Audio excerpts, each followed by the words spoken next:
Welcome back, everyone, to Rogue Trader. I am me. I'm joined by my good friend Nick. Hello. So, since we last played, I have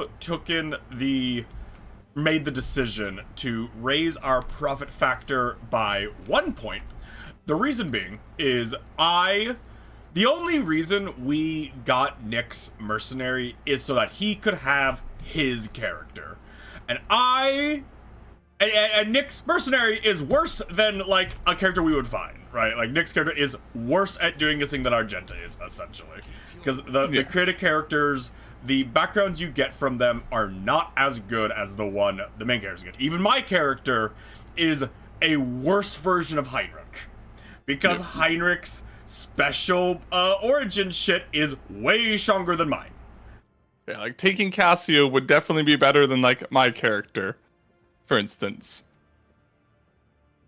But I like having my character. I'll have to re-add it and that's going to disconnect you. I forgot that the way co-op works is that it loads the save, not just, like, makes this a co-op thing. So I then didn't save the game, so we loaded the one before I did it. So I'm going to just quickly, boop, it's going to probably kick you out. Yep. Let me know when to hit restart. I have to resave the game. And remember this time, be a smart person. Okay, you should be good now.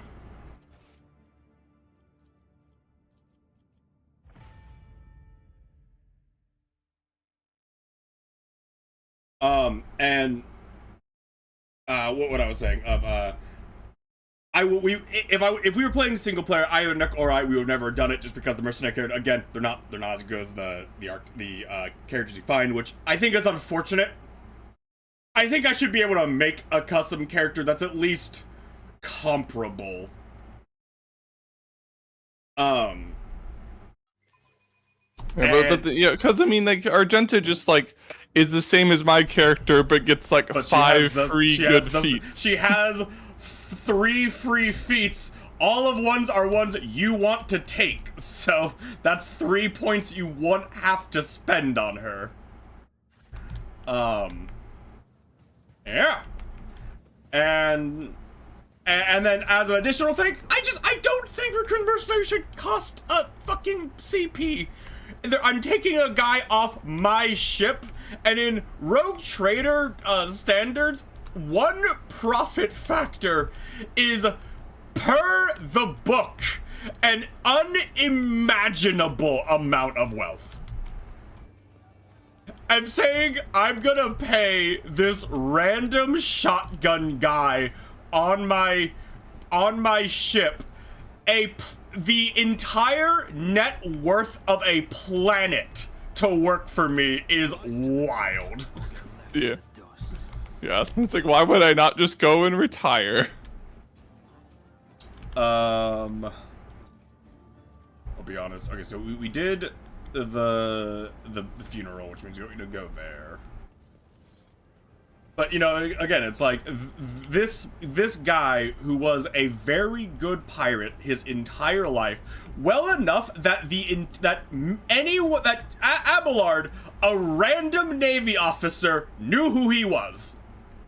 He was that good of a pirate, good enough to have a family space yacht ship, which in Warhammer is insane, and the entirety of his net value is 4 profit factor.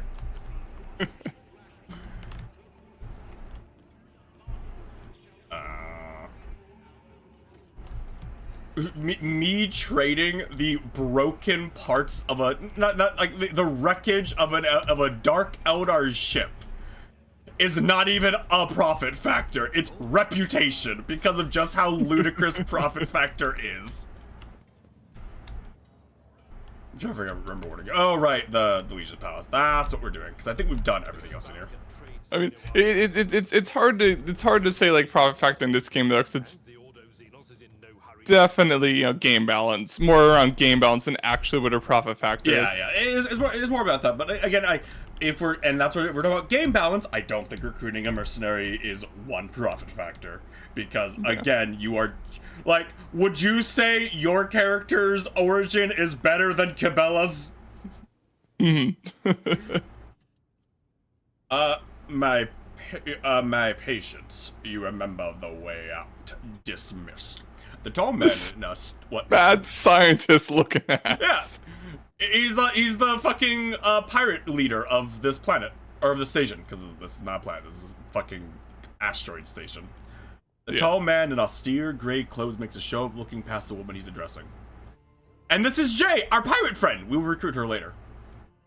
Oh, did we actually get her? We get her. Yeah. She's our pirate. She is our pirate friend who we will record, and she will hit on us at every moment she can, because she is a pirate lady. Vladim. I'm gonna say Vladim. Fuck it. The A is silent. Vladim.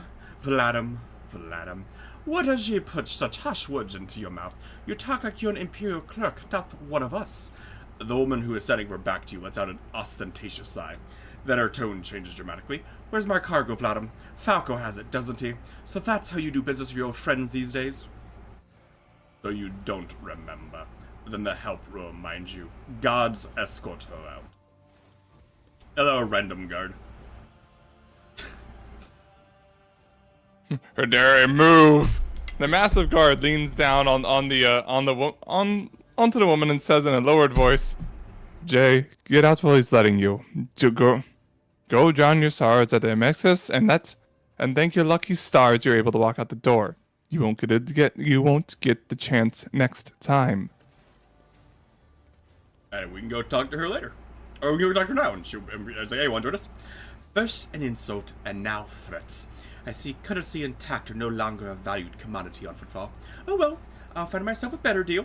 She turns on her heel and heads towards the exit. As she passes you by, she gives you a quick once-over, winks at you, then immediately turns away with a flip of her jet black hair. Goodbye! It's just like, if it wasn't for the fact you're in, like, Rogue Trader raiments, you look like a homeless man. I told you, I don't have any like, Rogue Trader raiments. The only not homeless man looking thing is my sanctioned psyker tabard, which is a tabard. A homeless man could have stolen that. The tall man. Give me a homeless sanctioned psyker. I don't think you could. Usually the process. Galaxy's a big place. Usually the process of becoming a sanctioned psyker usually means you are stuck working with the Imperial Guard or the government in some way, shape, or form. Yeah. Usually. The tall man who has long since noticed your presence is setting you telling Vladim Tokarra, liege of Footfall. Let us please proceed to my office. A spread befitting a visitor of your rank is waiting. Your entourage will be accommodated nearby. Please follow me. Oh, we don't get to join in on the feast. I always find, like, when shows do something like this, where it's this massive table laid out, it's like two guys. It's like, there's so much shit here. Yep, and they're just gonna throw it away, because rich people. While you are engaged in small talk, you get a chance to take the measure of Liege Tokarra. His expression is aloof and focused, his gestures curt and firm, and his speech calm and quiet, as though he is used to people always listening to what he says. Judging by his observant gaze, he's been setting you in turn this whole time. Vladim straightens in his chair and says in a politely but completely indifferent tone, "Let's talk business. On behalf of the elite of Footfall Station, I offer you my condolences, Lord von Valancius.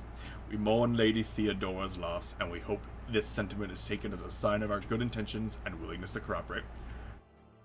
Thanks! That it was bad! I'll be honest, I'm amazed that our character has not been able to, like, has currently zero concerns about the 3 different chaos artifacts he has found on Theodora's corpse. One of which infected you. One of which infected me. And he just hasn't connected the dots yet. Remember, my intelligence is known across the galaxy, apparently. I don't know where that's coming from, but apparently. It has to be taking your whole party into account and using Pascal. There's no way it's.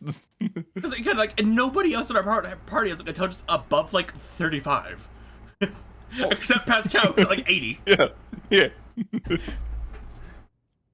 But you know, Pascal's another example. It's like none of the origins at all compare to Pascal. God, Pascal gets so much stuff. He gets He's so cool. much shit just for being. Thank you. I hope that under your guidance, the dynasty can recover from this blow and attain even greater power. I am impressed by your prudence, your decision to arrive on Footfall incognito without announcing either the death of the previous rogue trader or your own status. It was quite wise. The rumors will spread sooner or later. It's impossible to keep secret something that's known to the thousands of people serving on a void ship. But for now, you are free to reap the benefits of anonymity. Except for that funeral, but I killed like 95% of those I've heard people, much so. about your rare acumen. What the fuck? I have to look at my origin. I didn't pick an intelligence origin. What the fuck is this coming from? Or I should say, about the profoundly impressive results you managed to achieve by using it. I've always had a fondness for individuals who can destroy their enemy or gain a powerful ally with just a few well-phrased sentences or precisely issued orders. The corner of Vladim's mouth twitched, bringing his expression dangerously close to a genuine smile. As you may have noticed, Footfall is currently in a state of crisis. Its people would benefit from the patronage of a figure such as yourself. You can always just Google to see if it's like a known bug. I mean, you can if you want to. I mean, I think it's funny when it pops up, but I don't, care super enough. I was attacked by the Anvers. I think I killed their leader. I think. An outrageous stunt. A show of disrespect for both you and me. Sadly, such incidents on Footfall are akin to natural disasters, impossible to predict or preempt. They simply happen. Many consider Footfall to be a pirate den, but believe me when I say there's a difference between organized crime and gangs of thugs who have nothing to lose. You were attacked by the latter. The Anvers are a gang of punks who spit on our customs and hierarchy. Even their leaders more akin to an ideologue, a rabble-rouser who calls people's heads, not a commander. Sooner or later, we will find him and have him strung up. That will likely cool his followers' enthusiasm. Behind the carefully built facade of composure, you sense anger. It appears that this man's not used to losing control, but that is exactly what is happening. Tell me more! Fucking the gorilla. Come on, do it. I'd like to know more about the Anver gang. He grits his teeth slightly before answering. I've been using all my resources to delay the moment when the station's hit by famine. I haven't gotten around to the Anvers yet. As detrimental as they are, they're no players. When their leader dies, the rest will scatters. Okay, so it's like your triumph or whatever. You must have picked a triumph for like you did like good strategy or something. I did like the one that was like lore Xenos. Okay. Well, whatever. What? Your words seem to perplex him for a moment, but his face remains. He goes, "Oh, that. Yes, her death was a regrettable development." He just not even give a fuck. Oh my god. Rich man. Has Proctor Antharp visited Solomon voted? Shortly before you did. He was interested in certain sensitive information, which I happen to possess, and he also required access to the dock cogitators containing logging and administration data. Naturally, I offered my full cooperation and provided the esteemed arbitrators with a designated area at the docks, where they could work away from the bustle and din of the crowd. I assume that's where the Proctor is at the moment. Who is that woman? Vladim's expression hardens and he makes a frustrated gesture. A dead woman walking. Some, however, still call her Jay Hidari. A small-time hustler with big ambitions that lead her to a sticky end. Her companion quest is really funny, though. We have to go through the Imperial's bureaucracy. Fun. It's strange. A small-time hustler, even a particularly audacious one, wouldn't likely quarrel in public with figures important as the Liege of Footfall. What seems stranger is that the Liege knows this small fry by name. She is irrelevant. Since I am the one in control of the situation on Footfall, I can speak on behalf of all of its noteworthy residents. What's the situation? Troubling. Xenos raids are growing more frequent, trade is suffering, and fringe worlds are going under. Rumors of atrocities being committed by enemies of humanity are causing excessive panic due to their exotic nature. The core of the Imperium forces in the Coronis Expanse has departed for the sector's borders to combat the Xenos threat. There has been no words for them for a while now. Then again, with the distance and the current issues with the Astropaths, that's not entirely out of the ordinary. Still, we are not yet alone. From several of the worlds hit by Xenos attacks, we received reports of fierce warriors who descended from the sky and entered the fray. The fragmentary accounts lead me to believe the Blessus Adeptus Astartes are operating in the Cronus Expanse, and I await news of victories of great anticipation. It's the Space Wolves! The Space Wolves are here! Yay! Which makes sense, because like they are like the one chapter you're supposed to interact with in the Rogue Trader books. Mm-hmm. Which is fun. It's fun. I don't know if they like worked with Warhammer to be like what's allowed to be here, if they like actually looked at like the lore books to, you know, find this shit out. But it is fun where it's like, yeah, you know, the Space Wolves are the chapter in the Rogue Trader because those are the chapter you're meant to interact with in the RPG. Yeah, because isn't the RPGs like take place in their Cronus Expanse, like mainly, like that's what the books are written around. I think everyone but Deathwatch does. Oh, okay. Because Deathwatch is just kind of wherever, you know, Deathwatch wants you to be. Yeah. Oh, kitty. Surprise. Have there been any Xenos attacks on Footfall? No, there haven't. Attacking Footfall in general is not a particularly reasonable thing to do. Many ships are docked at any given time, and even the listed weapons on board would make for a decent fighting force. And that's not even to mention the firepower that our esteemed merchants have shamefully hidden from the station's customs officials. For us here, Xenos are more of a source of income than a threat. Vladim freezes, gauging reaction. I do not approve of the fear of Xenotech, which is true. Xenotech has some insane shit. Mm-hmm. And I think it'd be, again, so many Inquisitors, the Deathwatch, use Xenotech. The Mechanicus love finding Necron shit. I mean, remember even the Opticon 22 was like, we want like technology and Xenos technology. Please remember that we are the only ones allowed to use technology and Xenos technology. Yeah. I'm convinced that your connection with Footfall will allow you to broaden your knowledge and understanding of Xenos considerably. I will see to it that your curiosity is satisfied every way.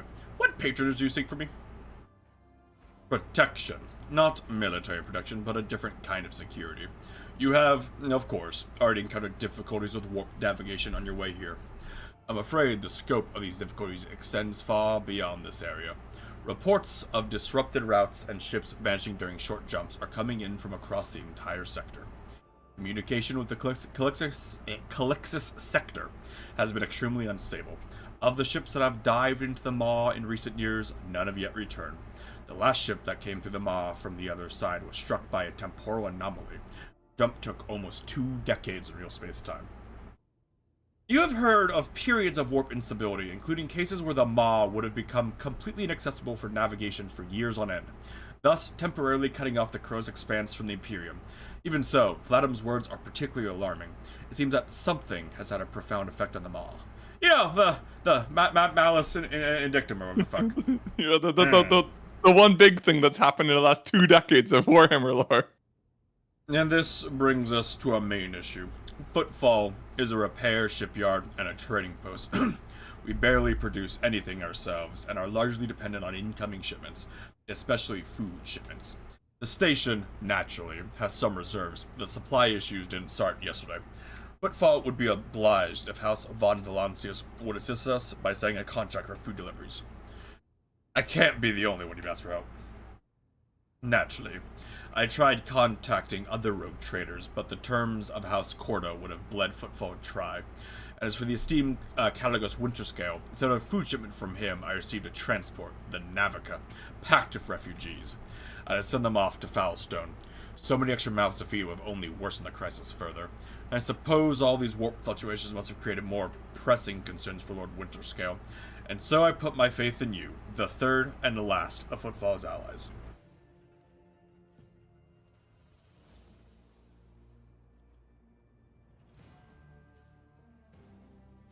So, Footfall is going to shit, it sounds like. Yeah. Platinum listens with some expression. You are very perceptive. Well, now you know what you're buying. The situation is difficult, but should you decide to offer your support, you'll forget about the existence of trading hubs other than Footfall, because you would have more loyal friends anywhere else. I mean, I feel like it's number one still. We want a good deal out of this. True. But also, like, remember, the other guy, he was like, yeah, well, like, fuck you, I'm gonna ask my other people, because you're gonna bleed me dry. It is, whenever we're things like this, where it's not really an iconic class, I'll let you decide what we're doing. So, one or two?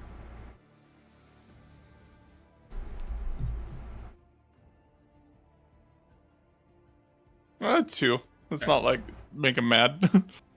It's simple. Delivery of food shipments from your fertile worlds. Janus, I imagine. I'm quite familiar with that jewel, the Von Valancius Protectorate, in exchange for fair payment. Get on your knees. One, goddamn. Get on your knees and ask properly.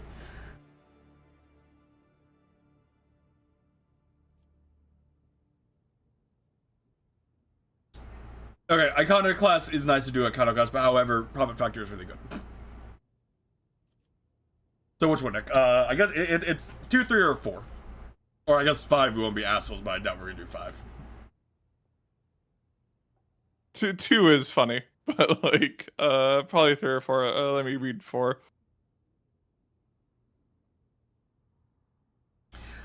4, we are just doing it for the Iconoclast points. We will lose out on any other benefits outside the Iconoclast points, which we will have, because we're doing all the companionship, we will get a lot more opportunities. Yeah, I was gonna say, I doubt that you need to pick only all the Iconoclast stuff. You do not need to only pick it. Like, if I were to skip basically all side quest content, and only do the main story, I would probably need to do every Iconoclast option to finish it out, but we're not gonna be skipping all side content. Did you, out of curiosity, did you pick for the previous one when you played? Did you pick the you need me more or whatever one? I did the Iconoclast one when I did it because I didn't know if I needed to pick everyone yet. Because in Pathfinder, if you didn't pick the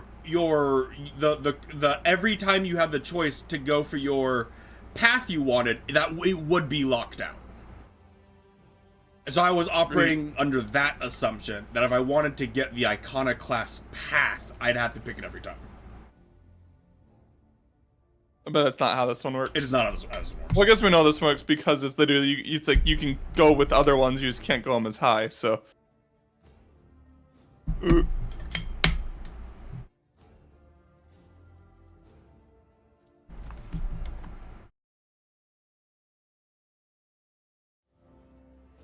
The thoughts, the thinking, the big brain.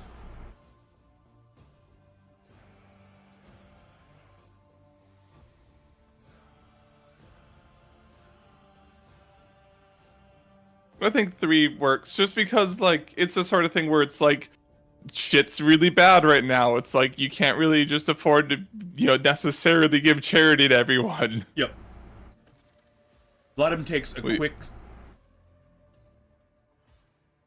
Well, you said 3, so I did 3. What? You okay, Nick? Yeah, you stuck 3. Yeah, and then you went, wait. Well, I was saying because it's like didn't give us like profit factor, but that might happen later. Well, yeah, well, because we haven't like we don't know where Janus is yet. We haven't actually got to our planet yet. Oh, okay. So we get it later. Okay. We made the deal, but he's not gonna pay us until we start giving him the food. Well, I would have thought I'd been like, all right, cool. There's a radio Janus, so Janus gets taken care of, but we have to go find Janus. Yeah, because he's gonna go walk him. Abelard. Where's Janus? Where's Janus? Yeah, no, we have to, because again, we don't have control of any of our planets yet, because no one else in the dynasty is really aware that Theodora has died yet. We have to go to Janus to do the, proper rite or whatever to become the new patriarch. God, I was like doing like a full, just like not heretical or like evil or whatever, but just snooty noble run would be fun. It just would to see be the fun, yeah. dialogue. Vladimir takes a quick sip from his glass. I am immensely obliged, your lordship. I assume you're going to need time to get the shipments up and running. I can wait. On my end, I promise you complete cooperation with your endeavors. I have some questions. Rest assured, I will be candid. My lips are down by the oath of service. What exactly interests you on Footfall? This abode of merchants, xenotech traders, and only a few bandits. Something tells me you used to be a bit of a bandit yourself. You aren't wrong. My path was long and bloody. But in the end, I rose from running a gang that had staked its claim to a treatment filter station to becoming the liege of Footfall. Many died to make this possible, and those who survived figured it'd be more convenient to put me at the head of than continue the slaughter of the turf war. I can only hope that my elevation and the peace that came with it have done the station good.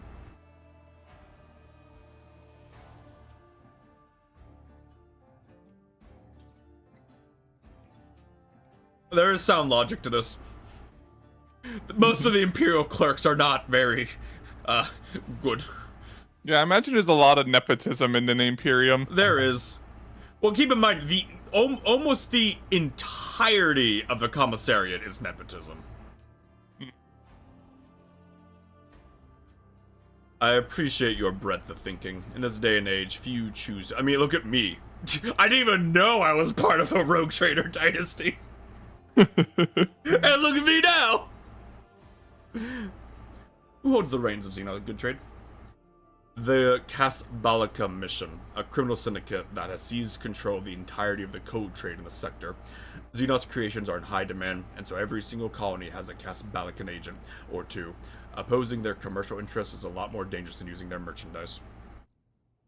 A pale ghost of a smile appears on his lips. Still, making friends with this organization is as profitable as it is dangerous. To make enemies of them, and it just so happens I managed to earn their trust. And on Footfall, they conduct their business under my watchful eye. Funny. What oath are you referring to? There is a certain custom on Footfall. Any rogue trader who arrives at the station and docks is considered to be its absolute ruler, and the liege their loyal servant. That makes me your servant.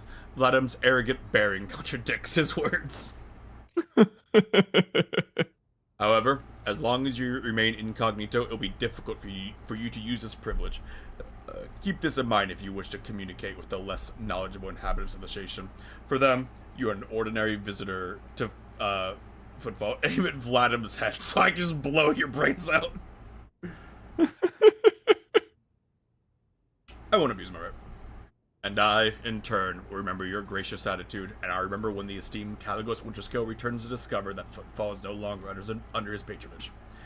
He will be displeased upon... Oh man, he's gonna be pissed. Yeah, he will be displeased upon... Well, I mean, he can go fuck himself. I saved his son, or whatever. Remember the guy in the prison world? I saved his son or something. So whatever, you go fuck himself. Whatever. He'll be displeased about finding his demands encroached upon or try to take it back. And Caligos Winterscale's displeasure is a very, very hazardous phenomenon. A fight between two rogue traders will ensure, as ridiculous as it may sound, its outcome will most likely depend on the allegiance of the station's humble liege. Yeah. Where does one go to make a few deals? Here, I am the main dealer on the station, and it'll be disrespectful of me to suggest that you take your business to fellow traders of less importance. Still, you might take an interest in a few people of note. For example, Reverend Hieronymus Del Rosso. This servant of the ecclesiarchy is rumored to purchase sacred relics from the captains, and other traders don't seem too keen on becoming his competitors. If you're looking for goods that can entertain you, find Octaviana at the establishment called the Adeptus Amacus. The chemical bliss that she offers is refined and possesses a satisfactory degree of purity. Just don't ask her to pour you her signature drink. It's meant for common Footfall rabble, not discerning clientele. Let me see what you got. What do we get? 66 profit factor for an Eldar, Dark Eldar gun. Bladed boots. A precise bolter. Huh. 42 profit factor though. Oh my. Yeah, you need a lot of profit factor, which I mean, it makes sense to a degree. Because like again, this is all like the Xenotech shit, which is way better than most other things.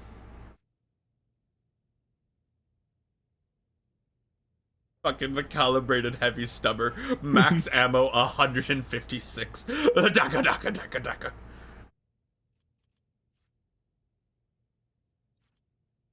Ooh, a sword bolter.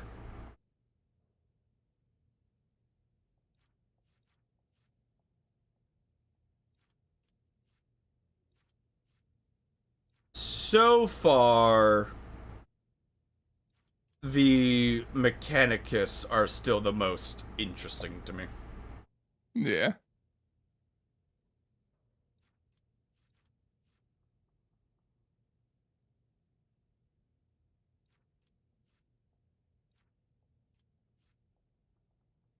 Death from Above deals an additional 9 mental damage. What is that going off of? Off of Resolve. That will be insane on Cabela because her background gives her gives her ways to just increase her resolve throughout the fight. Is there a way to like look at other characters' stuff? I don't think so. Okay. Well, whatever. I buy this. I buy this stub revolver. Yeah, because there's no reason not just to buy the stuff you can have access to, right? Yeah, there's nothing more of. It feels really weird that like grenades and stuff are limited, just because like It really there's no like merchant you can just go buy infinite of them from. Yeah, it really does feel weird to me. I like when I played through, I literally never used any of the usable items outside of like the melted charge, key, and machine right sets because you need those for some doors. But It feels like it could have just been like a 3-turn cooldown or something. I don't know. Yeah, because I literally never used any of these. Just because again, it's like it feels bad. Or that's like one per fight. Because isn't that how the Rogue Trader game works? You get like yeah, it's not one per fight, but like you can hold 3, but then you just have infinite. Or whatever. Yeah. You get like X amount per like adventure or whatever.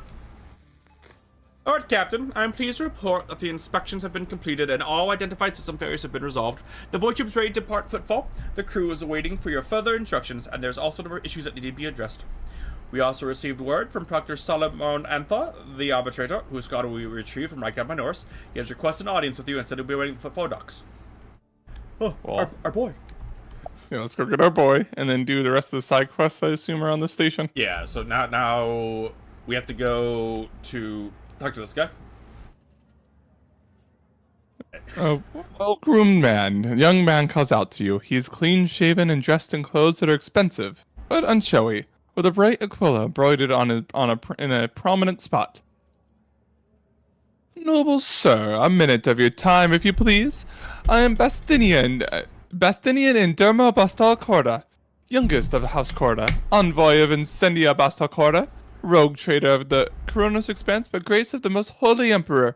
And you must be an envoy of Theodora von Valancius? I noticed you arrived on the esteemed lady's ship. Gorda. And they're some of the most influential rogue traders in the Corona's Expanse, but not on Footfall. This station under the control of House Winterscale. Something tells me we're about to hear a most curious offer. Says Abelard under his breath, so only you can. Yeah, right, Nick? Do we reveal? Every time I rotate like the camera and I see Cabela's Thunderhammer, that the hammer is bigger than her body. Let's just pick number 3. We're not lying or telling the truth. We're letting him make assumptions and we're not correcting them. Okay. And a matter of utmost delicacy. You see, you've been to the residence of the Liege. Vladimir almost certainly appealed to you for assistance in the arrangement of shipments to Footfall. The Valencia's protectorate is famed for the abundance of its main agri-world, Janus. It would be odd for him not to seize such an opportunity when Footfall is on the verge of famine. However, the Corda dynasty pursues its own interests on Footfall. We have already announced our terms to the Liege, but he is stalling, I imagine, in hopes of getting a better offer from you. The Corda dynasty believes, Bastion smiles and gives a slight shrug, that cooperation would be preferable for both rogue trader houses. If you refuse, Vladimir, thereby forcing him to agree to a deal with us, the Corda dynasty can promise you a share of the profits from the future contract. As well as certain other prerequisites, everybody benefits. I hate to say it to you, but we've already agreed. Well, I made a deal, and your deal sounds like I benefit less. Mm-hmm. The Emperor's most loyal servants should be more concerned with carrying his will to the stars, and less with divvying up profit among themselves. Argenta says disapprovingly. But quietly enough as to not interrupt the negotiations. This is like the first time she's like not like. Yeah, she's just like muttering to herself. especially when the well-being of one of the Imperium's worlds is at stake, even one such as Footfall. Do you see how it's really easy to convince her like Iconoclast is like the actual Emperor's will? Yeah. Void. I mean, again, I like that they get the talk. It doesn't impact anything, but I enjoy that they get the talk. Behind your smile, Master Bastian, teal shadows swell. Others may not see them, but your worry cannot escape my eye. What are you afraid of? Your house's wrath should these negotiations prove worthless? Or the wrath of House von Valancius? Probably a little of both. Adira, who was yawning, thank you, Adira, who was yawning in boredom a moment ago, flinches and clenches her face, her fingernails digging her skin. They're coming again! Brothers of the ones who came before! I just don't get it! Do they all have a death wish? Fucking... I love how, like, I feel like 50% of your, like, feelings of Adira are colored by the fact she exploded the first time you used her. It's probably not inaccurate. I appreciate the warning, Adira. What? Bastion stares at you surprised and turns around. Hello. Alright.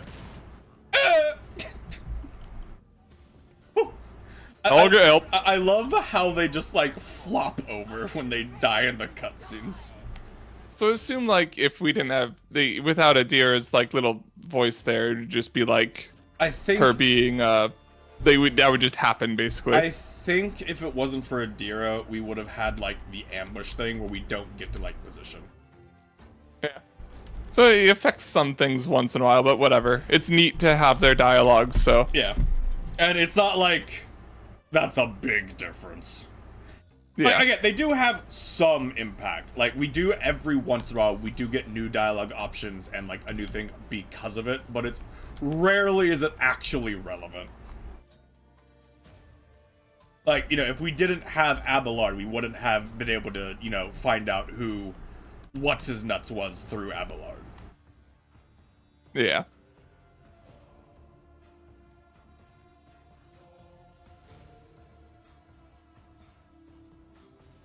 It's fine, just because it's like... I'm okay with that in exchange for just having a dialogue, because it is neat. Like you said. It's fun. It is. It's fun. And again, I'm not playing this game because, ooh, I want to play it on, you know, the hardest it could be, and I don't want any advantage. I'm playing it for fun. It's a game. Where are you putting Gabella? Because like, where do you want me to put the front line? Because that's like the melee line. Gabella is here right now. Depending on how they move, I'm gonna have her run for the back because there's like 15 guys there for just kind of cartwheel through. Because all of them have like 14 HP, which is enough for her to one-shot them. Okay, well... Here, ping again where you want me to put it? Like, somewhere back here. Okay. Like, the issue is they're gonna probably all run up, so it's not gonna be completely accurate, but you can try to guess since, like, most of these guys get to go first. Yeah, well here, but especially still like they do.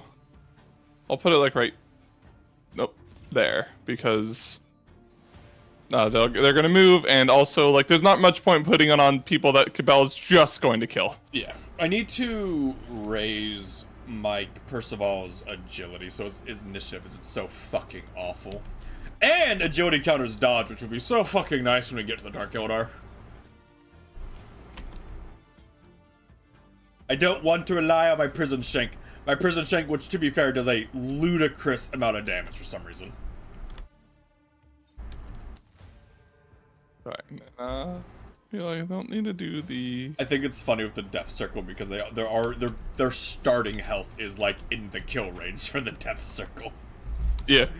So if any damage hits them at all, they're just like, eh!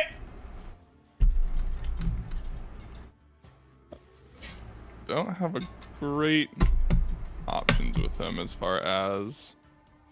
It is entertaining to me that because of how frankly ludicrous Pascal's stats are because of like everything he has, how he almost always goes first.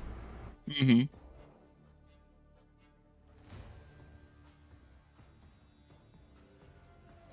So I'm just gonna keep him right here, and then we'll pick a guy to die. 5. Oh, whatever. Let's get to it. Twice dead Lanny. Is that was what their name was? Yep. I guess that's the boss of this fight.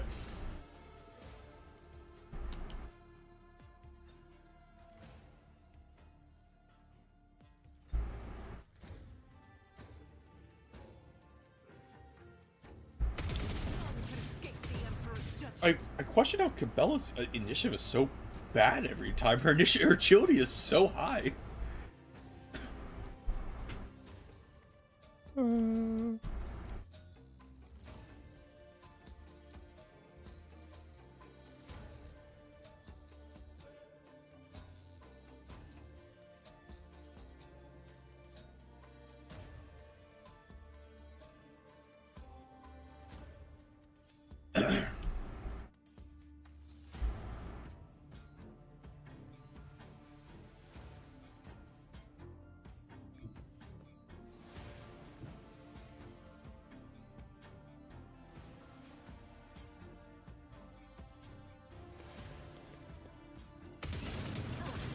Bang. No, I didn't know Scabella's into things. Sorry. Bella, you gotta dodge. I like. I'll be honest. I forget friendly fire's a thing because it's not a thing in a lot of games like this. Let's make it quick. Hello. Here we go. Here we go. A lot of guys in just shotgun in range.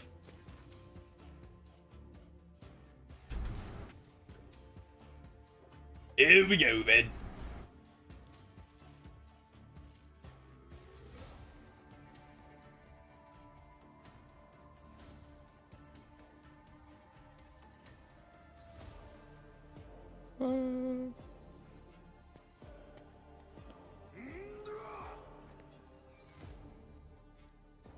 Shotgun in range. 58. Shotgun.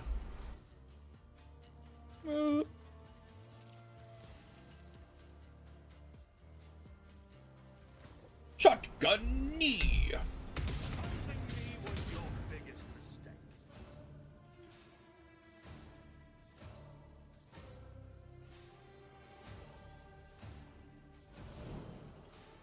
Out of my way. Let's get to it. Scared yet? A lot of guys standing around in Cabela-sized circles. Is she got stunned. stunned? Did she? I think she passed both the rolls.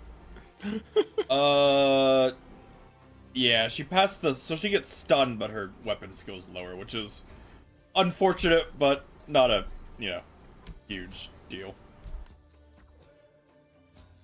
Well, guess I gotta go. Success is the only outcome I accept.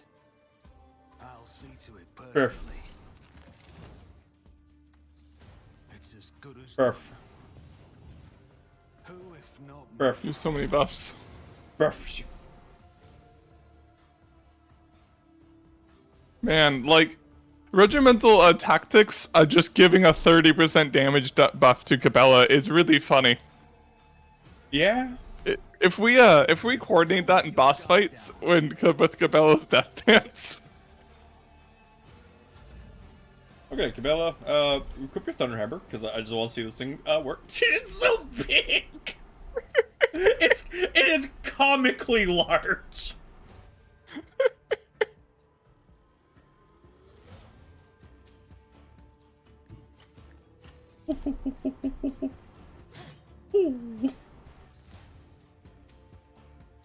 Trust me. Oh, Brings me no pleasure. Boom. This goes against the tenet. Oh, Two people you live, need to though. use a sword for the blade dance. All of her for abilities. all of his abilities. Interesting. Okay, I didn't know that. Now I do. oh well. Death is a blessing. I shall not count. The other side awaits. How many treasures does she have up? She has 4. Alright, let's... That's not enough. Okay, so she kind of needs to use swords then. That's fine. It makes sense, but... Yeah. Hold on. Tested tactics are the best ones. Maybe it'll be like a comically large meat cleaver or something somewhere you can give her.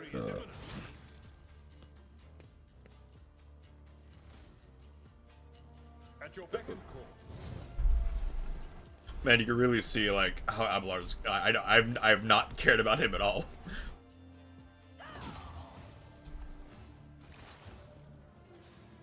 Hey. Round 2. Remember that guy says he's gonna go get backup? Yep. I assume they're gonna spawn more guys then, since... Probably. Ooh, no.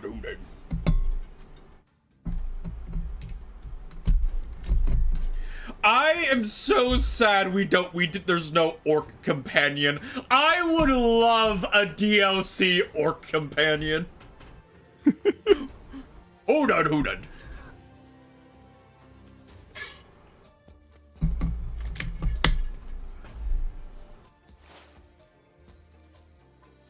Like, there are rules for it in the RPG to have an orc, and even an explanation for, like, why you'd have an orc.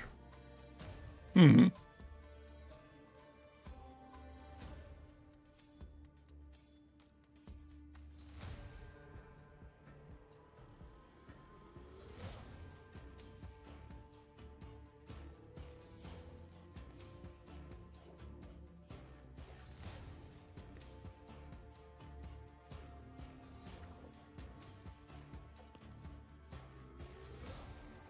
Really didn't do anything, okay.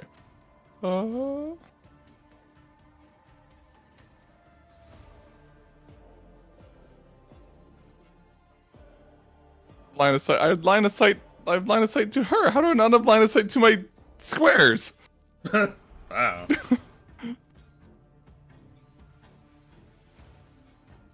I do remember line of sight in this game just being really annoying and finicky at times. Let's make it quick.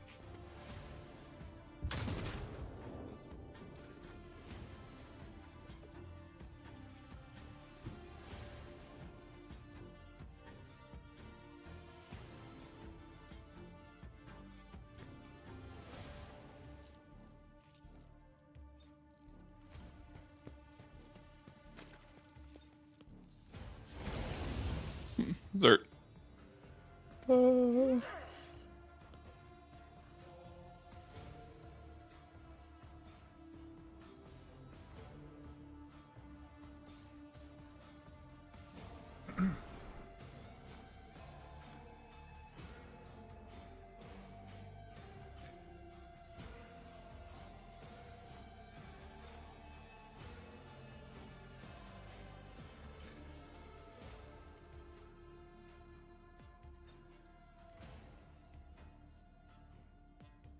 You can cover from.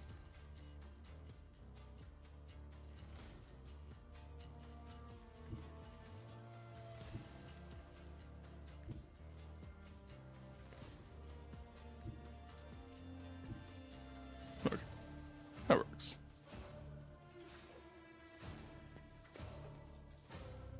Bang. Bang. Bang. And then I will charge up rapid fire.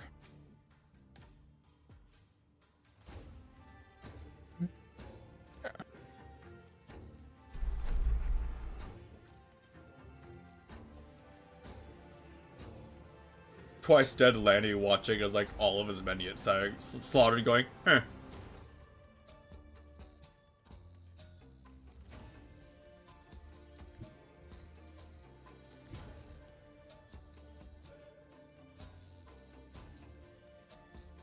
Lanny, if Cabela gets to go, she has like 12 charges of. Oh, she has 12 charges of her funny move.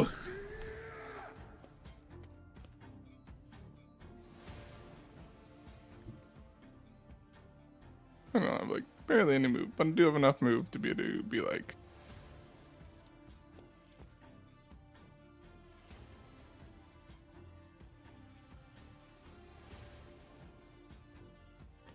Like, avoid you and maybe kill this guy.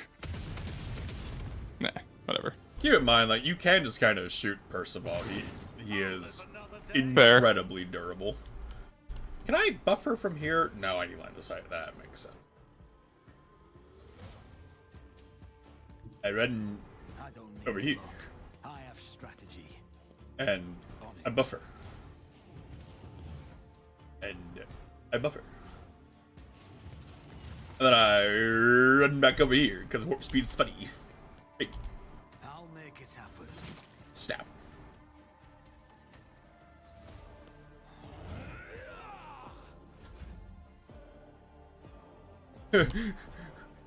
She has so many buffs. Movement. Hello. Hi. Hi, friend. You do die. Just so we're clear, you do die. As honor ordained.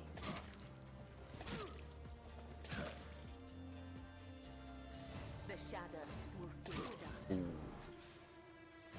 The undying emperor whispers his will. Movement. I want twice dead Lanny to like keep coming back as like thrice dead and quad dead. Just a reoccurring fight in throughout the game, just with no explanation. Reoccurring joke. I shall Spin. Just like one of the orcs from Adverse specialists watching this. Spin. Spin. is a blessing. Yeah. Anyway. Guys, there's a lot of people. I need to get that loot. Excuse me. Thank you. Sector 3, watch your back. Make sure you're not being followed. Whatever. Bombs, gloves. I always have a backup plan. A note from the Anvil leader. Another hobo armor.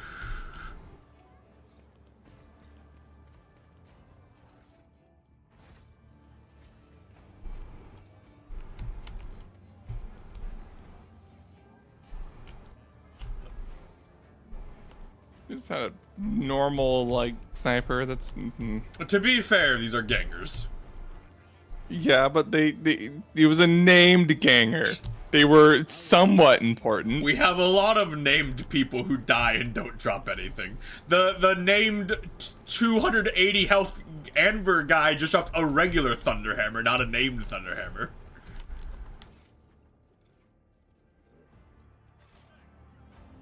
Alright, let's go talk to the carnival marker. Where is he? There he is. Hello. This young man is clearly making every effort to look dapper. His fashionable clothes are practically new and his hair is well groomed. What ruins this impression is a poorly scrubbed off oil stains from his leaky implant, and the fit of the jacket, which was clearly made for someone else. Come on, see for yourself the best collection of live Xenos and Footfall. These aren't Xenos. Live Xenos. Those are people. What kind of collection is this? Dangerous, vicious, ruthless Xenobeasts, caught red-handed as they were attempting to commit evil against the Imperium. But right now, they're harmless. Archangels can withstand their rage, but with Red getting too close, haha. Those aren't Xenos. They're mutants. The man smiled at him. Not Xenos, you say? I'm sure it must be some mistake. I'll check the shipping list myself, rest assured. His words are oozing with greenish-yellow hues. I do not think the promise will be kept. Such entertainment is lucrative precisely because billions of Imperium subjects have never encountered a Xenos in their life. Ignorance and curiosity create a colossal demand. That's what I was taught, and I can see that the lesson was truthful. She doesn't have real world experience, but she's book learning. Yep. Free them. Right. Yeah. Apologies, sirs. That's simply impossible. Private property, legitimate business, licensed by the last but not least, it's a noble cause of the citizens of foster a proper attitude towards enemies of the Imperium. With a guilty look, he makes a helpless gesture. Do we lose? I can't imagine we lose profit factor for buying them. That'd be stupid. I believe we do. Usually in dialogue, if it's a buy option, it is at the cost of profit factor for reasons. I could be wrong, but I'm pretty sure we do. I'll leave that one up to you then. I don't. You know more about like the balance of profit factor versus iconoclastness, so.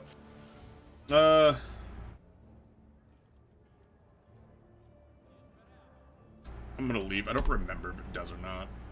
And Oh, you're gonna save it and come back. If it does, it depends on how much it is. Because I don't care that much about the iconoclast. Like the iconoclast points are not worth the profit factor. Mm. Yeah, 5 points is not worth a profit factor. Yeah. See that's very much a sign of like of a being game balance, because like a profit factor is way too much to be giving for that. For random mutants.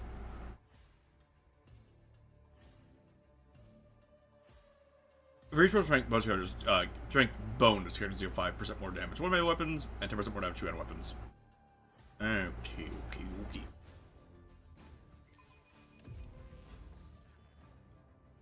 How much strength do I have right now? I'm at 45. Okay, that's enough for, I think, power armor for when I get the feat.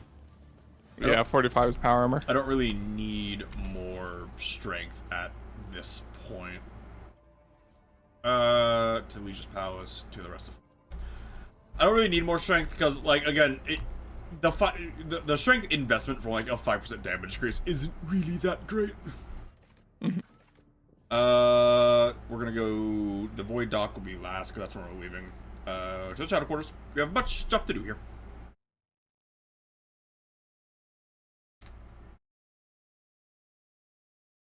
When we go to the dock, are we like forced to leave? No, but I mean, there's no reason to go there then leave and come back later.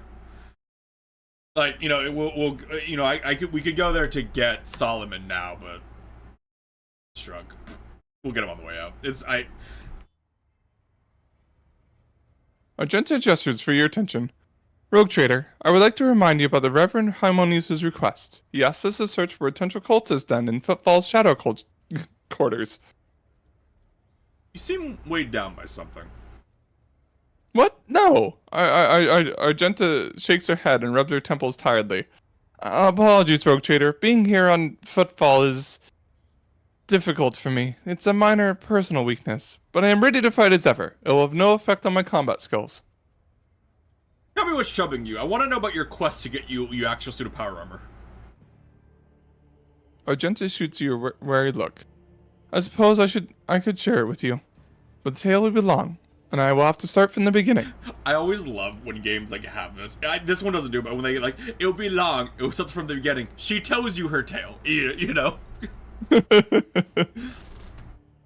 I wasn't born in the Expanse. I was sent here to be a guardian of the Royal Corellian Footfall, but my ship became caught in a warp anomaly, and although it lasted only days for those on board, decades had flown by in real space. When I last arrived at Footfall, it felt like I had been erased from time. No one was waiting for me on this side of the mall. The people who were supposed to greet me, who knew about my imminent arrival, had died. The reliquary that should have been mine to safeguard had instead been taken under the protection of Reverend Harmonious and his brethren. They were more than up to the task. They had no need of my help. Football became my cage. I didn't know who I was or what purpose I had here. The way back to Calexis seemed to be another trap. Even if I were to find a ship headed there, my sector, my order, they too would have lived decades without me by that point. Whenever I'm reminded of those months I spent on Footfall, it feels like I'm falling into a pit. I hope the rumors of cultists turn out to be true. I cannot wait to prove with my bolter that the world of the Imperium is, that the world and Imperium need me. It is wild to me, like, again, just the concept of, like, you go to the warp travel to go somewhere else. You're just, for you, it's like an hour. For everyone else, decades pass. It's like, wasn't planned, just happened because of the warp. Weirdly, that's just, like, also how traveling at the speed of light works. Yeah. But like, at least with that, because, like, theoretically, if you ever got to that point, that'd be, like, you'd be planning for that, right? Yeah. But, yeah. like, with the warp, it just happens randomly because the warp. Yeah. Or you arrive before you left because the warp. But it doesn't happen regularly enough for it to, like... Yeah, it doesn't happen anywhere near... To where it's still weird when it happens. It doesn't happen anywhere near regularly enough where anyone can, like, really plan for it. It just happens, and you have to deal with it. Yep. Why'd you stay here, then? Yes, a sign. Almost important. Show me the right path. But it's not something I can speak of like this, on the street, in a den of malice. Let us be on our way. And I'll say that on Football I met Lady Theodora and joined her. And that was the end of my languishing in this place. Alright. I guess you know Football. Do you think rumors are true? There was a time when they've said it was likely a fabrication. One can say many things about the Calabascan mission and the other shady operators in Football, but even those thugs are loyal to the Emperor. So they mercilessly exterminate outright heretics in their territory. But now, heretics have launched an open attack on a rogue trader's ship.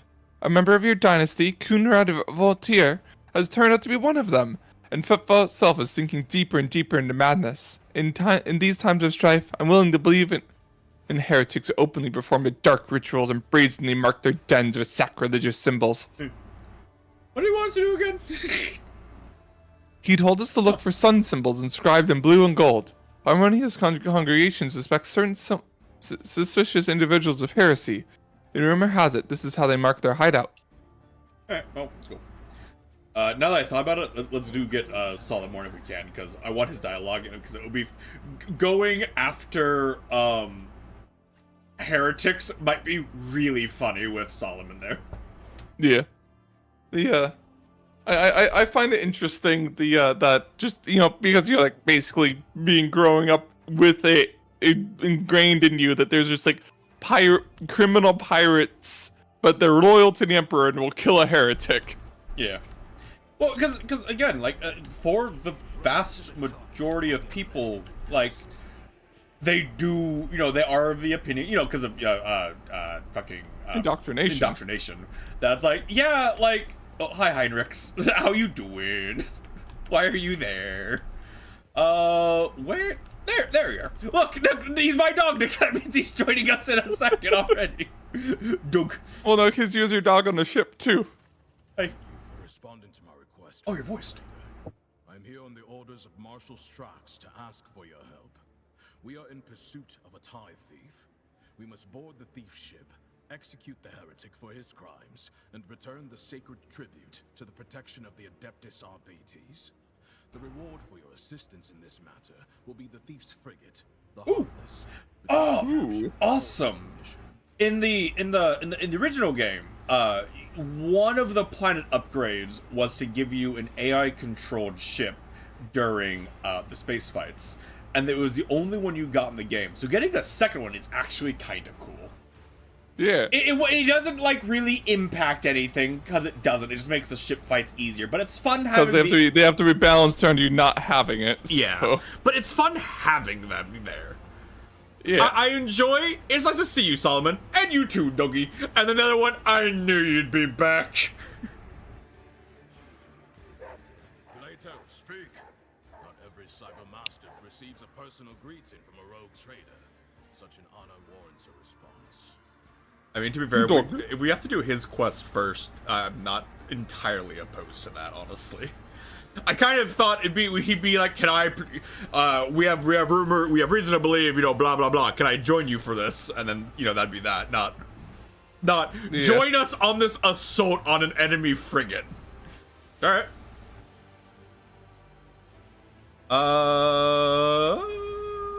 I mean, number one is a fair question. I mean, the reason why he's not here right now, but it is a fair question. And this is voice acted, so let's hear him talk.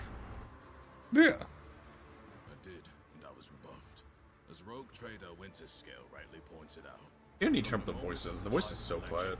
Responsibility for it transfers to the Adeptus Arbites. Bitches. He also noted that the loss of a world is not an inconsiderable detriment to his protectorate, and he has no intention of expending resources to recover something that no longer belongs to him. Under similar circumstances in the past, our arrangement would have obliged us to turn to Lady Theodora. She was a key figure in supporting the Lex Imperialis in the Coronis Expanse. It is poor form to, like, not help the Arbites. It is also a really bad idea. Yeah. Because, like, again, rogue traders are above the law. They are. But, like, that will not stop the Arbites and the Inquisitors if they Yeah. really don't like you. Yeah, I mean, it's like, we'll saying, like, you can't touch me because I'm above the law, stop a fascist cop. No. And the Arbites are the fascistest of cops. They are. They are. It is not for me to judge the Emperor's anointed, not least when I cannot fault his reasoning.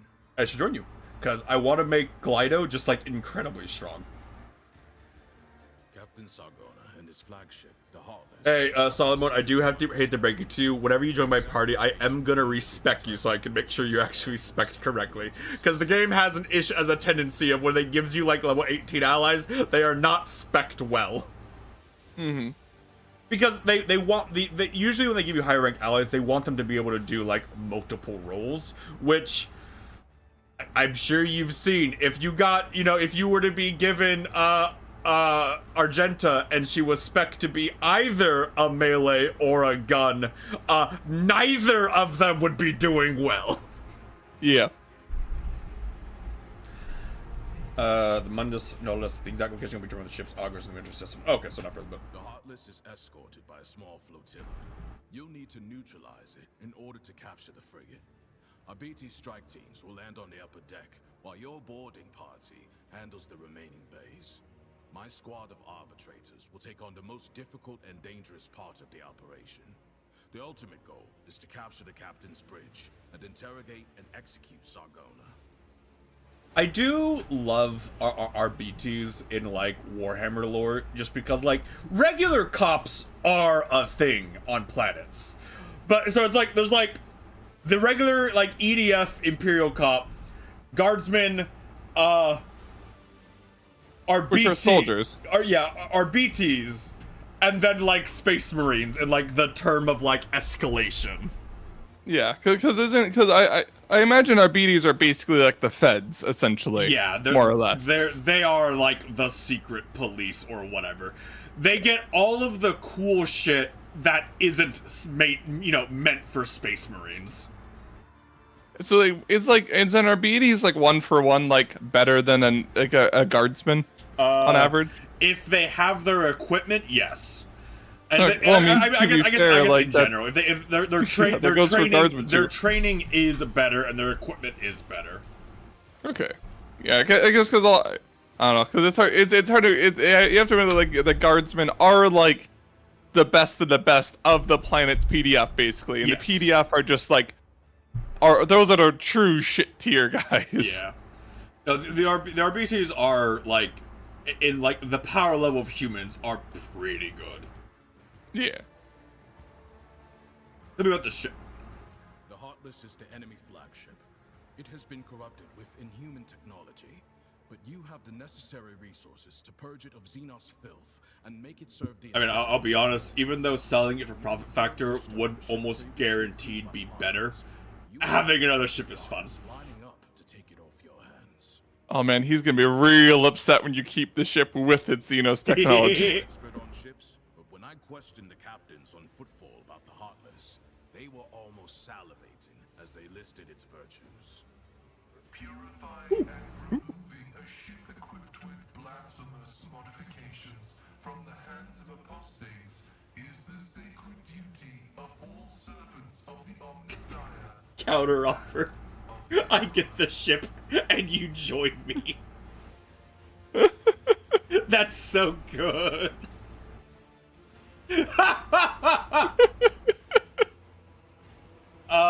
Which one, Nick? I think counter offer's hilarious, since like we know he does join us, so it makes it even funnier. Well, cause not one. I doubt he would give you the part of the tithe. Like that'd be like, no. I don't remember what the tithe is. Isn't it fucking people? Oh. It depends on the planet what the tithe is. I'm pretty sure this planet's tithe was people. I'm pretty sure. Whatever. We're not doing that one, so it doesn't matter. But I mean, I'd say 3 or 4. this thing, because I think 3's fucking hilarious. I do not have the power to choose my assignments, Rogue Trader. However, if the mission is successful, the Marshal is unlikely to refuse to deploy me as your escort. We also do too. I don't think it'll do anything because, like, again, this is a DLC companion quest. I can't exactly like accidentally say no to it. Yeah, I imagine that both these two companions are similarly difficult to like lose, essentially. Yeah. So yeah, I mean, I do like number 2 because it also does make, because it's accurate. It's like I'm doing most of the work here. He did say he's doing like the hard part. Did he? He said there's gonna be our BT's attack force, but they need my ship.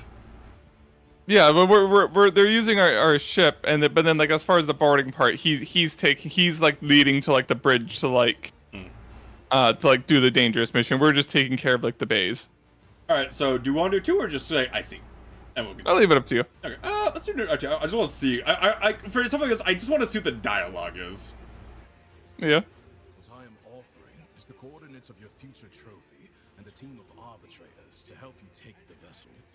You will be enriched, and you will be continuing the alliance formed by Lady Theodora with the Adeptus Albates.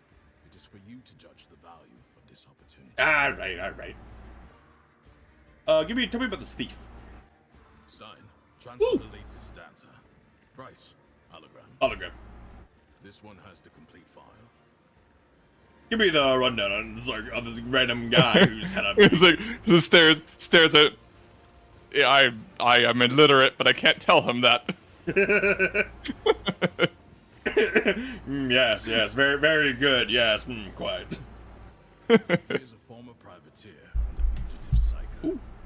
At one time, he was involved in the coal trade and the supply of Xenos mercenaries, but his pirate habits got the better of him, and he started robbing his associates. Now, even among the criminal rabble, he is known as a nasty piece of work.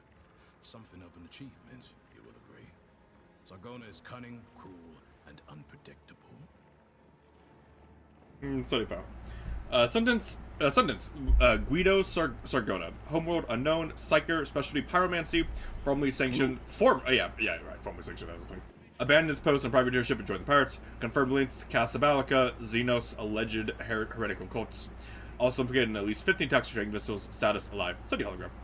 The image quality leaves something to be desired, but you can make out the criminal's surfeit of augments and sumptuous clothing. There is something haughty, almost maniacal in his bearing, like the tyrants who sooner or later proclaim themselves gods. How are you so well informed? How do you do all this cop work? Shortly after the fall of Rakad Manoris, I questioned the Liege of Footfall. He supplied me with exhaustive information about Sargona and his ship, and gave the arbitrators full access to the docks. I suspect Takara's compliance stems from some bad blood between him and Sargona. Scum eating scum. Nothing new there. Yeah, I suppose someone like the Liege on like his station could kind of like wouldn't be to say no to the RBDs, but would be able to just kind of like not help them essentially. Yeah. The task is relatively simple. Kill all enemies we encounter, and not let them kill us. Sargona must be taken alive for questioning. I and my team will handle that.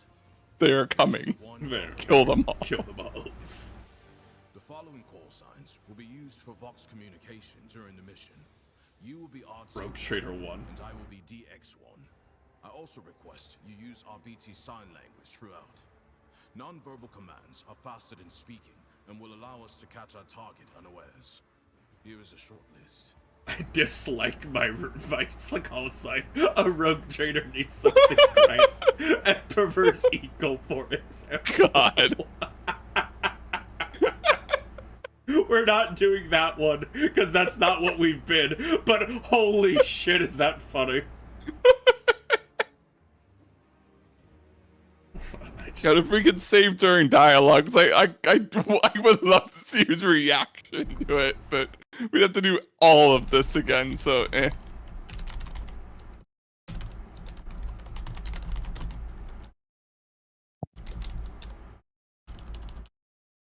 Oh. Which one are you picking? Seriously. I was sending that to a friend, because that's really funny. Oh. There are 24 basic commands, from head nods to combination of hand gestures, everything you need to quickly and efficiently communicate enemy positions and numbers, and even coordinate joint attacks. It'd be really funny if there was like an intelligence test to be able to like. DX1 Do it. means I'm in command of the Delta Xi Squad. It's one of our standard designations for strike teams in the Expanse. RT1 is you, the rogue trader and leader of the Rho Theta Squad. For a short mission like this one, these identifiers should suffice. You have a deal. Good. Do you have any further questions? I may have other matters to attend. Will you be able to accompany us? No. No. I'm still on mission, and in your absence, my subordinates and I will be checking weapons and finalizing. Okay, so if I want him, I have to do his quest, which we're doing when we leave the station. I don't want to leave Okay. the station and come back to do the side quest. That's a lot of annoying work. He's already dead. He just doesn't know it yet. Okay, bye. Anyway. I guess I can talk to Heinrich and it'll be like, I've been assigned to join you. Hi, Heinrich. A familiar figure turns to you. Heinrich van Kallax, interrogator of the Ordo Xenos. Bows respectfully, Lord Captain. Honored interrogator, what a surprise. Did you perchance leave something in your cabin? Not at all, First Officer Ursurian. I'm not in the habit of leaving a trail, but I thank you for your concern. Hi, Heinrich, how you doing? Heinrich allowed himself a him a smile. I'm glad to hear that my presence aboard your ship did not leave you any unpleasant... Like, Heinrich is so happy that he meets someone who isn't either A, terrified of him, or B, hates him. He's like, oh... I have to imagine he's one of the romance options because he's like Probably. a normal dude, more or less. Yeah, probably. I'm glad to hear that my presence aboard your ship did not leave you with any unpleasant memories.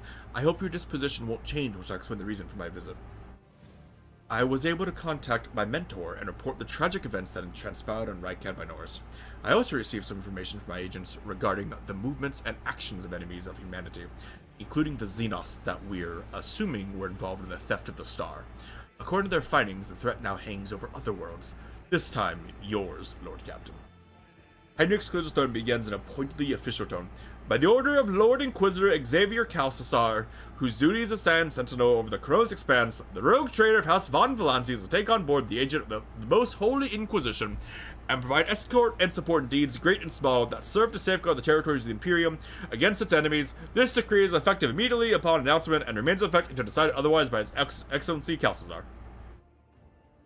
Dira whispers immediately about, all I got from that is that ridding ourselves of the snitch won't be easy. I can't really say no, can I? Yeah, no. That did not sound like you could say no. Heinrich said you for a moment that ever so slightly, as not wanting anyone else to see, shakes his head. Can't really say no, can I? No. What exactly causes need? The cause is the activity of humanity's enemies, including the Cult of the Final Dawn. In my absence, the situation in the Kronos Expanse has changed.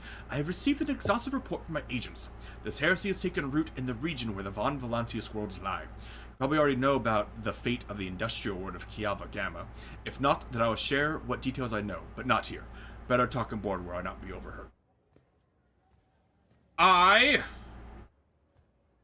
A sanctioned psycho of an inquisitorial rosette my retinue for free?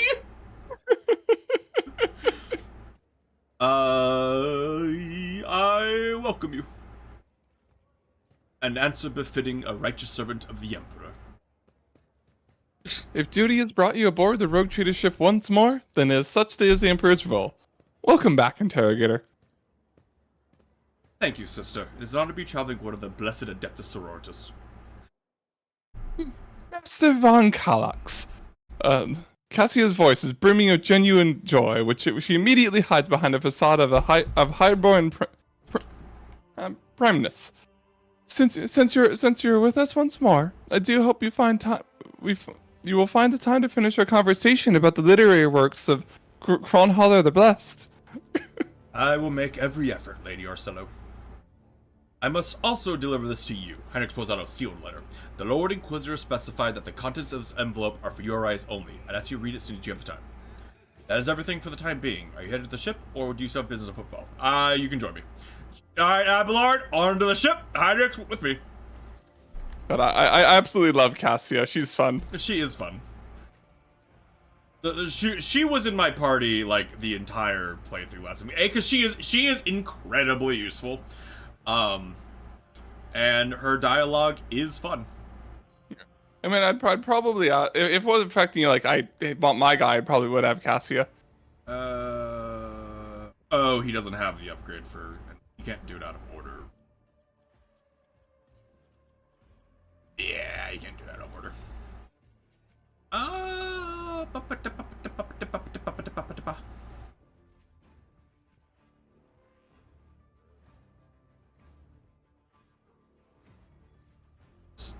Fucking, this power does not affect targets that lack souls. Hint, hint. You will be fighting Necrons later. I will be back. Alright. God, him not being Majoris right now is annoying. Fucking Enfeeble, I guess. Enfeeble's fine. Alright,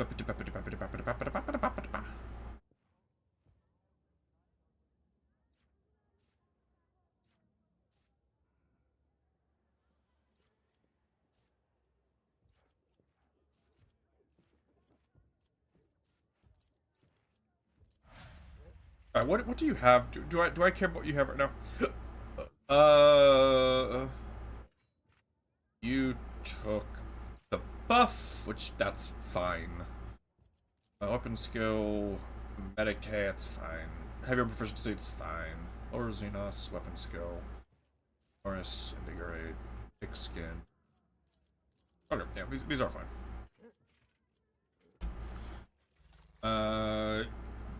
Wearing heavy leather armor, I can give you funny hobo armor.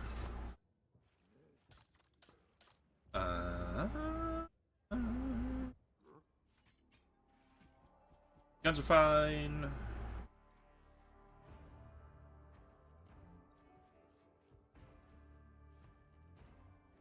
I don't think I really care about any of these because none of these are really good for you.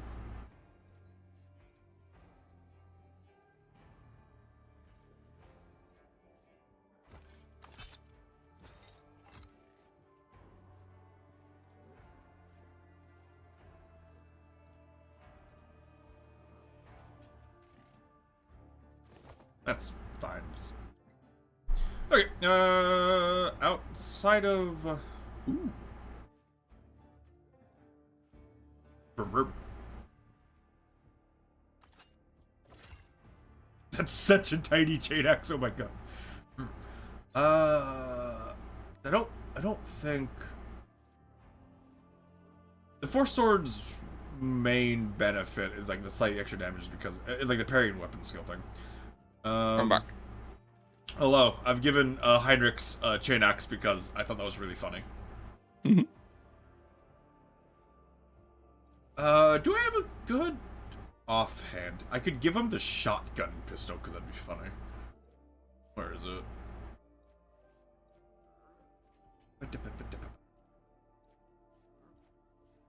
I might have sold the shotgun pistol. Ah, well. Bruh. Oh no, there's shotgun pistol. His pistol's really better. Huh. Would you look at that? All right, well, I guess you are good, Hendrix. Okay, back we go. Da da da. Is there money to be made? Yeah. Next time we're on like the main ship, I might actually look over Cassie's abilities and decide if I want her over like Argenta. Okay. Wouldn't be the worst thing since I mean again it's like my situation, right, where it's like I don't really care about Abelard because Abelard is just my character. I don't really care about Heinrich because Heinrich is just my character. So when I get Solomon, I'm gonna get rid of Heinrich unless I don't like Solomon. You know. Okay, so we are exploring, looking for the blue. Intriguing. You know, right here, 10 feet away from the entrance. Yep. Goods. Rising Sun symbol. Just as I was taught.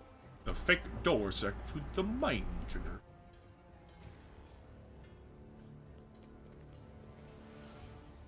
It's a real fake door. I always have a backup plan.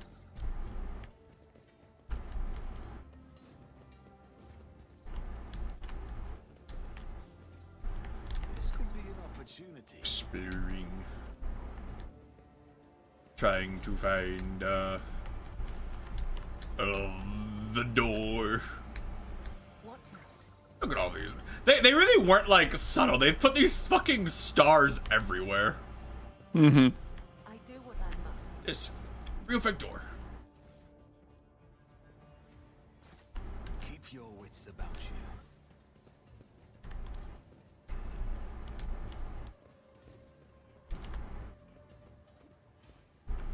Fucking camera not helping.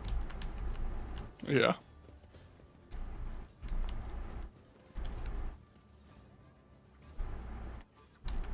Okay, only goes down. Oh. Props up meal.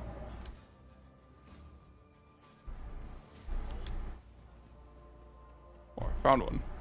Oh, you found one? There's a dark hideout here. Oh, okay. Is that it? Yeah, that'd be the door. Okay. Always keep your eye on the prize.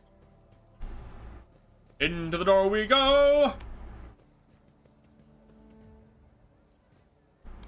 As fucking Cabela tries to figure out the ladder. I'm like, Bella, are you, She's you trying- alright? Sometimes the pathing really fucks up with ladders. There's a reason why most of the ladders of the game are just like an action and they just kind of teleports us there.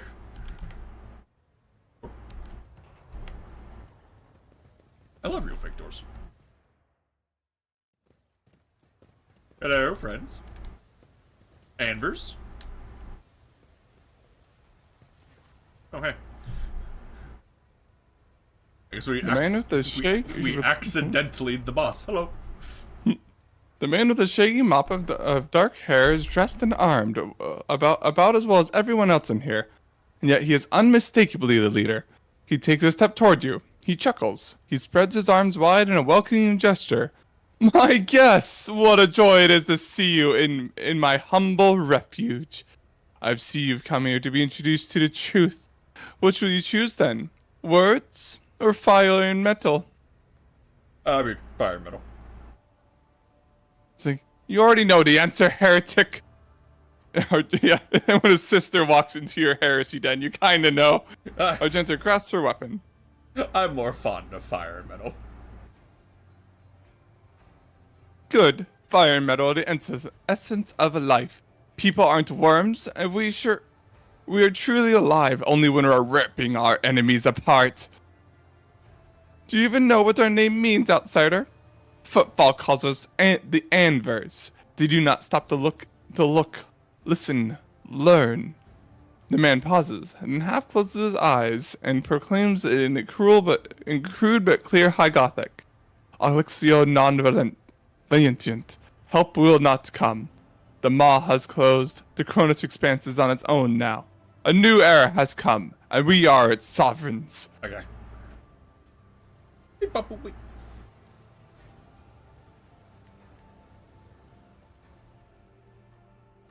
I'm sensing a mechanic.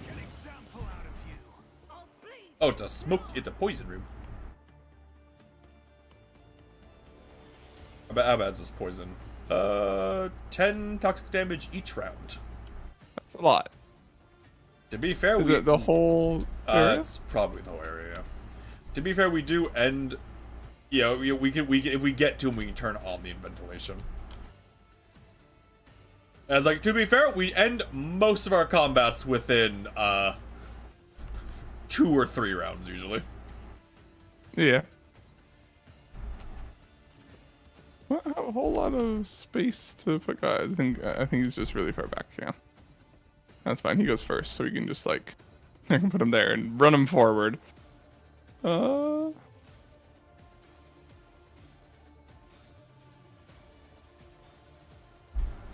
like no cover up here. Don't have regeneration yet, which is unfortunate, but it is what it is. Why am I hurt? I think everybody took 10, like the. Maybe not. Some people took the 10 damage. Oh, whatever.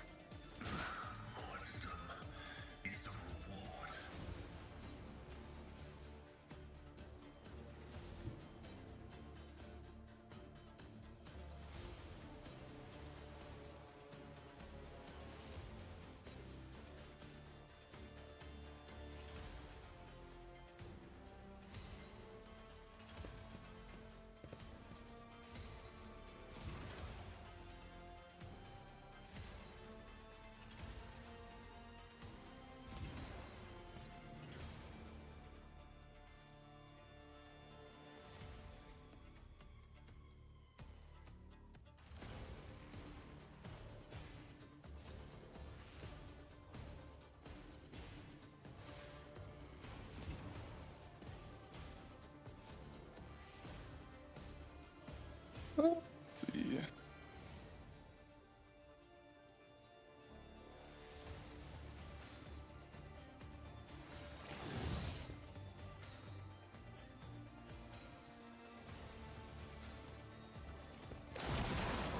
Successfully terminated.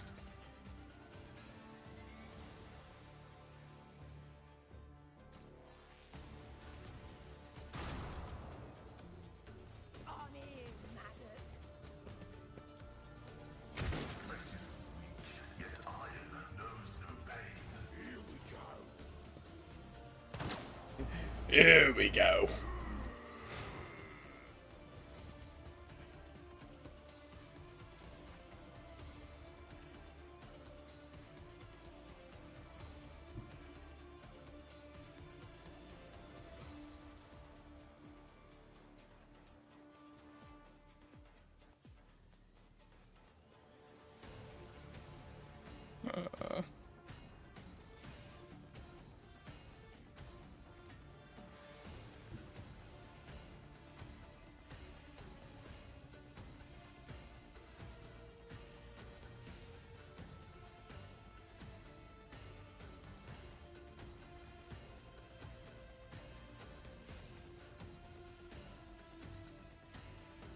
Run back, hopefully. To the next.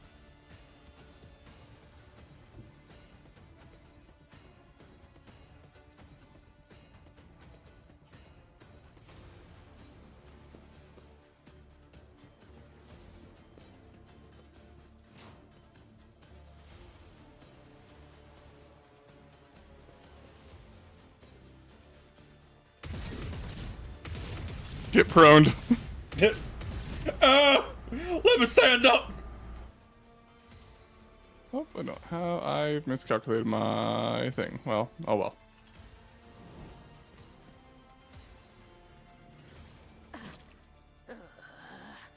I will not die in dishonor.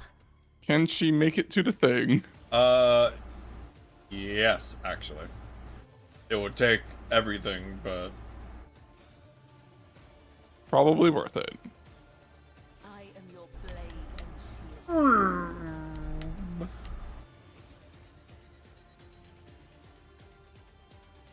The shadows will see it done.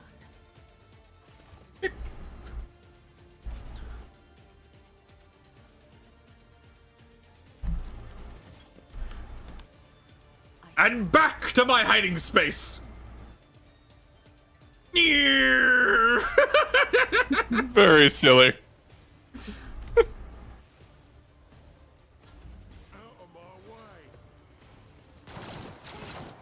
Cleanses the body. Get to it. Let's get to it. Wrong target, buddy. One HP. Wrong target, buddy. Let's get to it.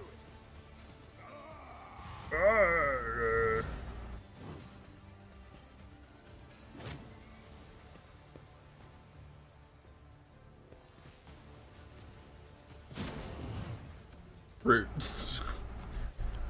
Okay. It's as good as done. Perf. I'll see to it Perf. personally. Who if Perf. not me? And then I'll start healing next turn. I'll see to it. Bonk. Never stood a chance. Hold on. Well, Urgent are Oh, no. Don't know why they're targeting the melee guys. Instead of... Because there is like threat priority in the game. Yeah. Let's see to it. Perf. No Heal. sweat. Let's see to it. For the thrones. I'm done with this one.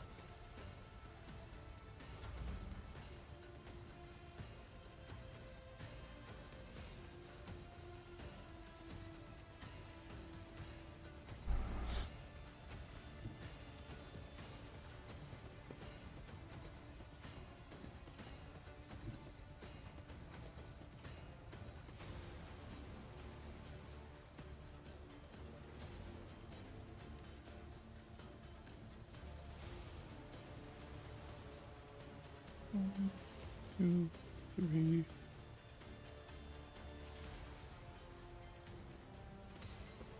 Avenge me.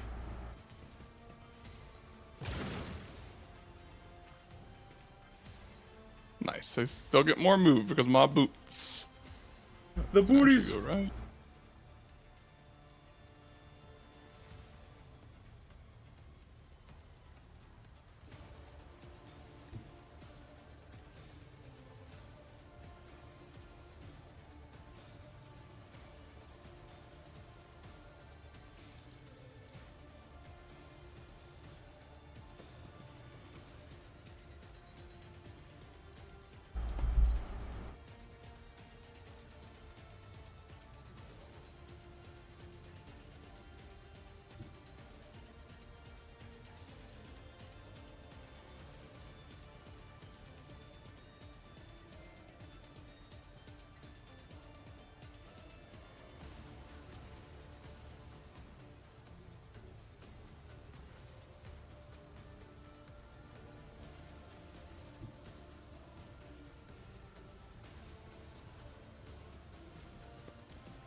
Yeah, get proned.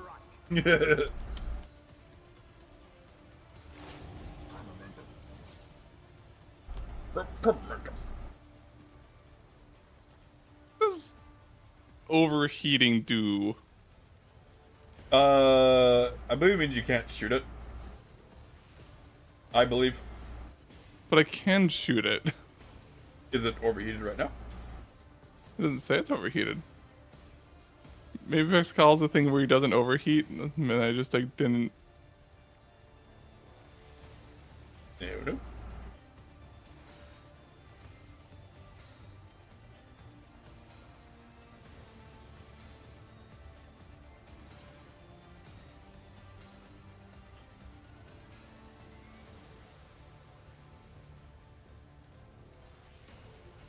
Oh, it's overcharge protocols. Every time Pascal uses a plasma or melts a weapon. Actually, no, that's not it. No, that's a different thing. What? It's a different thing. Well, whatever.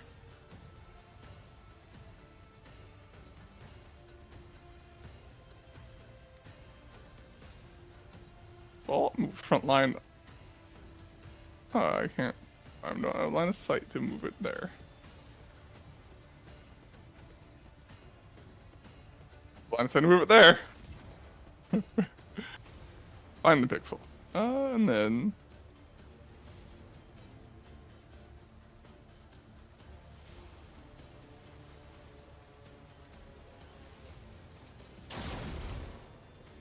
Bang.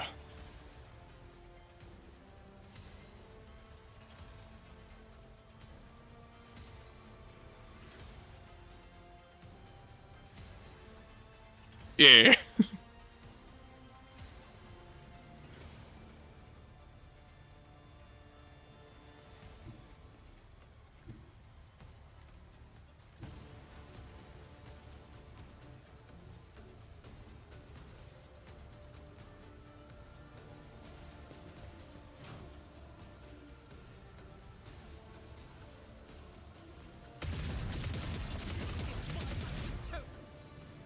Oh, he passed his checks that time. Oh no.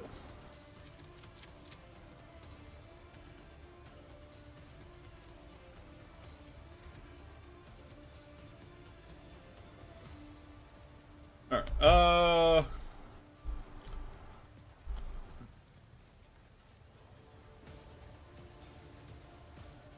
wait, that's not.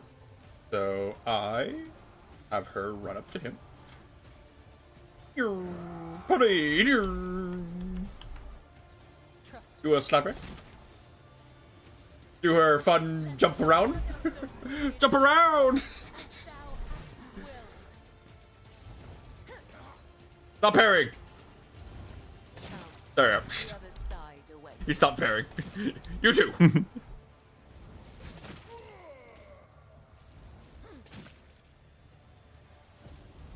Let your soul be purged. As the tenant. Jump around. As honor ordained, death is a blessing. Trust me. Jump around. As honor What a silly ability. brings me no pleasure.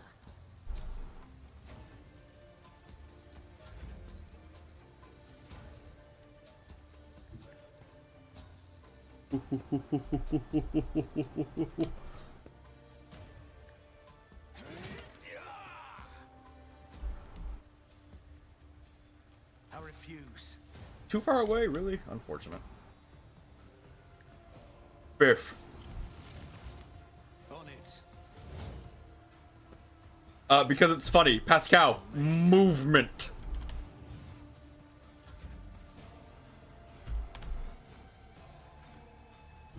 I'll put my psychic abilities to use. I won't object to it. Naturally. I won't object to it.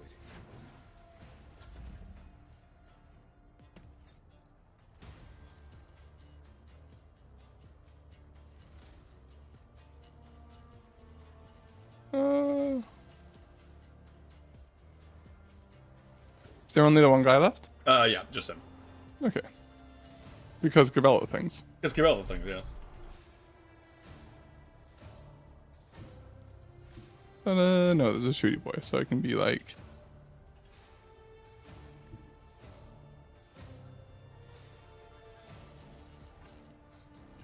Regimental tactics.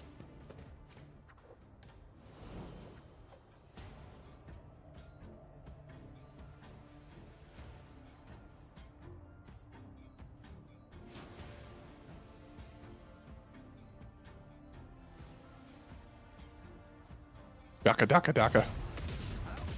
I do 0 damage to you because of my thing.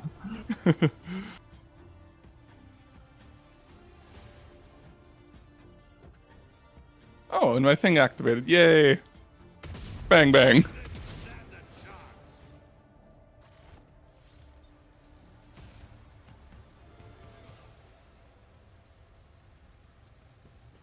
All right. Victory achieved. Yeah. You guys got anything cool on you? Got a eye patch? 20 to minus 20 to coercion, minus 5 to awareness. Spare. Enver chains are pretty good. When hit by a sword, the target suffers a minus 5 penalty to armor. That does sound really good.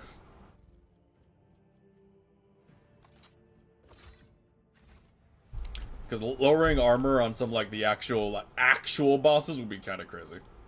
Mm-hmm. A hand flamer that does kind of silly amounts of damage.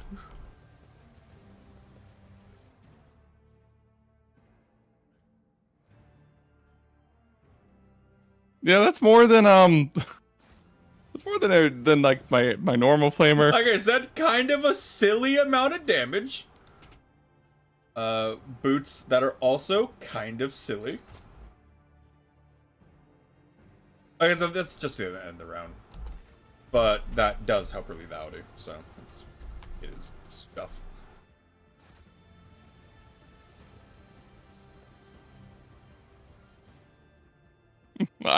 Pirate eye patch. Yep.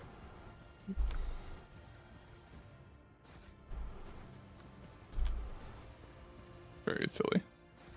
Let us not dawdle. Let me quickly. Axes always at the cargo zone. At the cargo. Like generic psychic staffs always at the cargo. At the cargo. Everything else is more or less trying to keep. I guess to be fair, right now, her fucking Thunderhammer is not useful right now, so I'll give her 2 of the spinner blades because that's very difficulty. Yeah.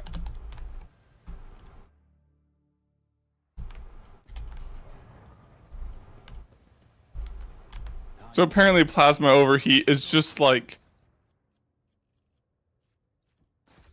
doesn't work as advertised, or is bugged, or just like it's supposed to give a chance to explosion and sometimes does.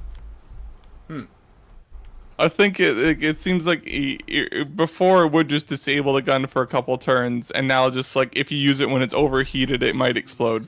But it also doesn't tell you when it's overheated. Interesting.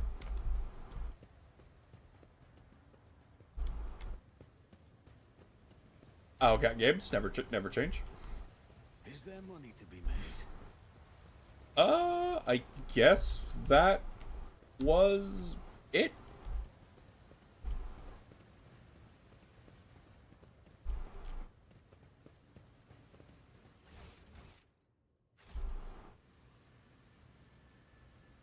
Dude, like that guy calling saying Plasma Lord Pascal.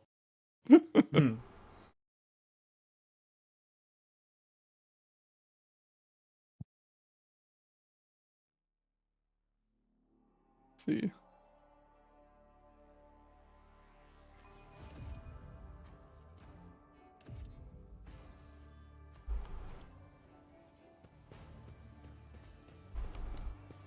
This is intriguing.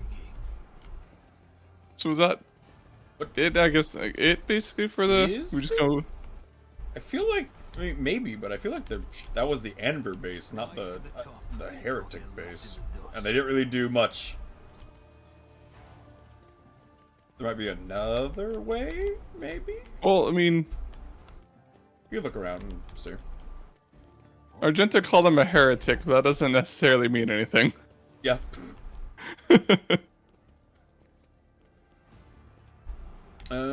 as far as I can see, that might be it. I guess we can check the journal real quick.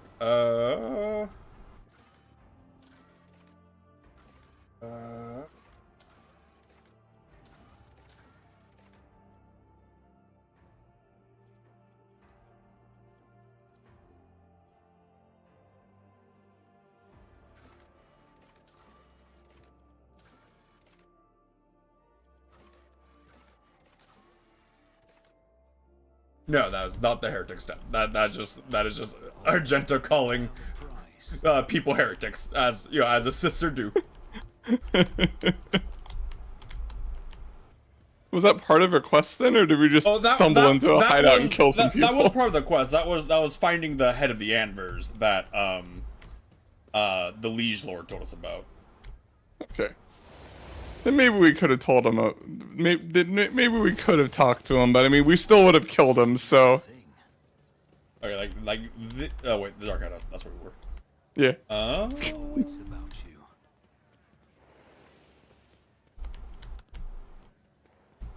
you. Sure, doing a good job of leading us to that Anvers hideout. My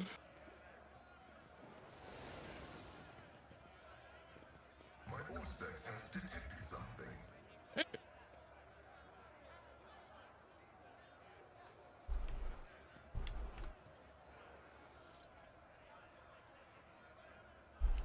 Oh, I know, is the sun symbol? Wait, is this box underground?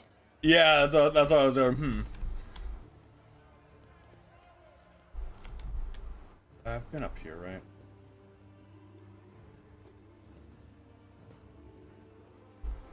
Let us not dawdle.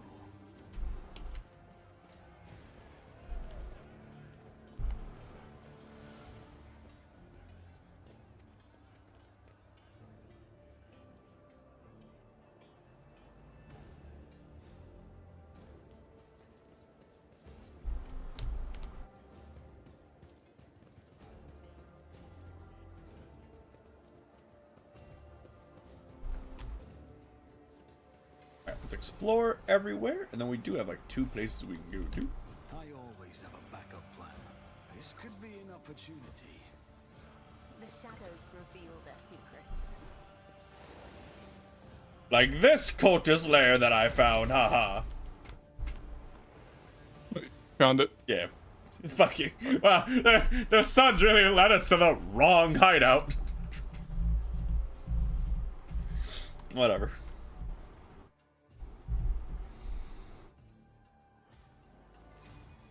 This is intriguing. Ooh, money. I love money. Money. Money! What's a peculiar thing? Traps. Yeah, that trap. Let's not waste time. with Percival, just kind of like nudge your way past that. Sure. Just as I planned. What do we have here? Lots of traps. Deserve. The Vizier. Would he be proud? Am I? Just as he ordained. Money. I love money. I always keep my options open. Secret door. Cutscene. Ooh, there be some shit going on in here. Yeah, this looks a little bit more like heresy.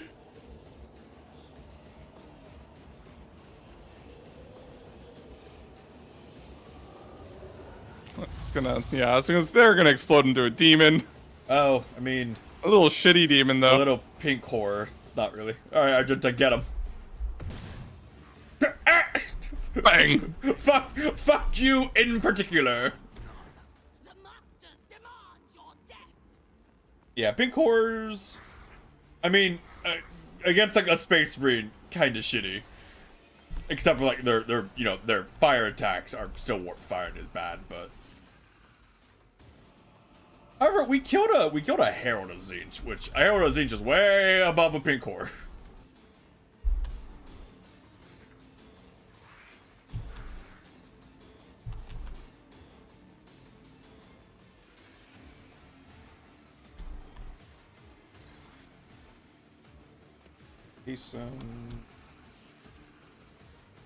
Does it not have? Oh, it has Ethereal Flame. Ah, that.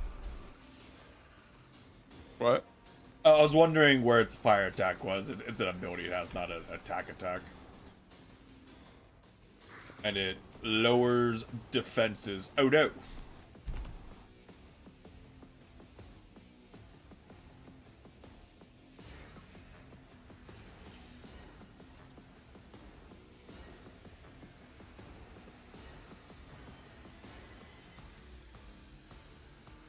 I enjoy how the pink core is demons are immune to toxic damage, but not fire damage.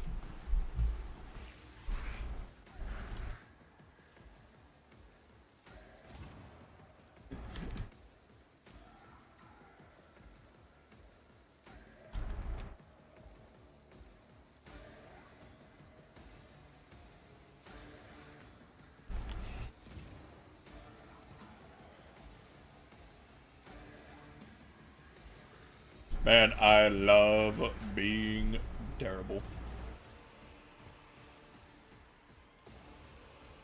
I love being like last person to go. Hmm. That's why I need agility.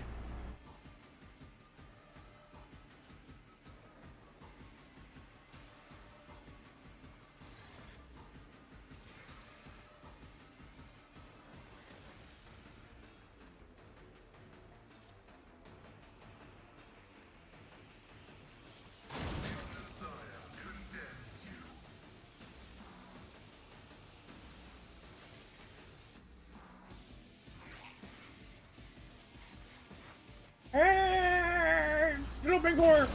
Ow. Well, shit. Bitch.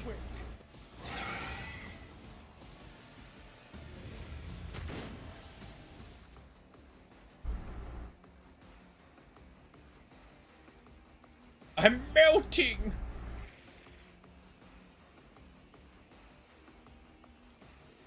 Cannot use psychic powers. That sucks.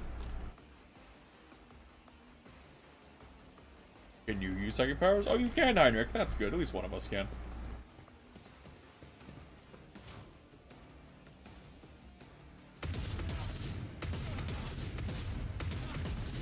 Man, like, when the rapid fire works, it fucking works, though, doesn't Yeah. it? It's like, again, it's like, yes, Cabela is insane when she gets her shit going, but you can do that every turn, and when you get better guns, it is gonna get kinda cracked. Can't Cabela do it basically every turn? Not so when she does like actual hyper mode, that's only when we get the heroic action. Because she gets one charge of the jump every time she kills someone without the jump. And, you know, there's a limit to how many characters she can kill on her own. It's just when she gets the heroic action, she just gets 6 charges of it and then also uses it 6 times. My emperor.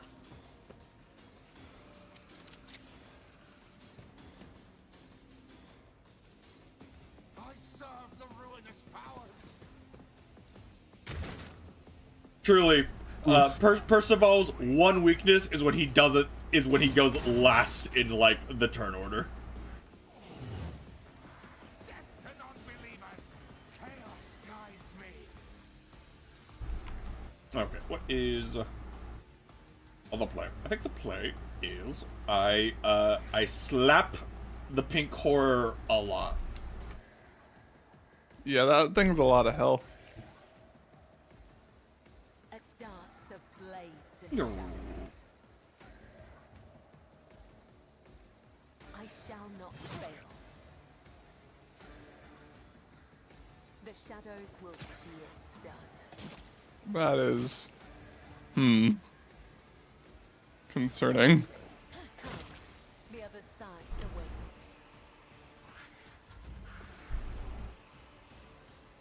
Well,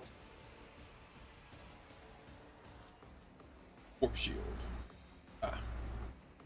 oh, does it make it like invincible for a turn or something? Absorbs damage. I don't know if it has it. I guess I hurt him, obviously. I don't know how much damage it absorbs.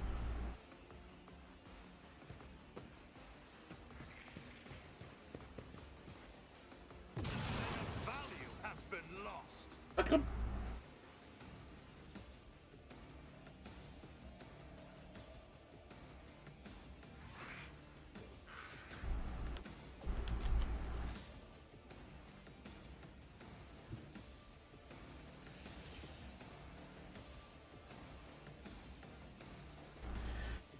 I can't wait for like a few more profit factors. I think we only need like 3, and then we can get you.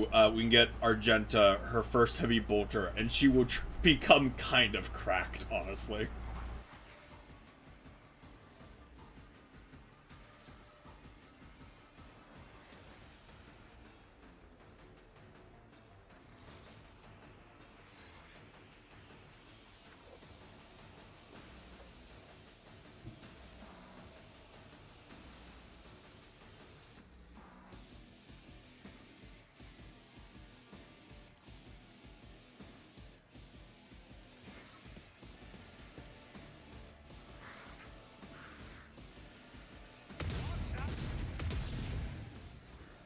I was hoping to knock him down. Oh well.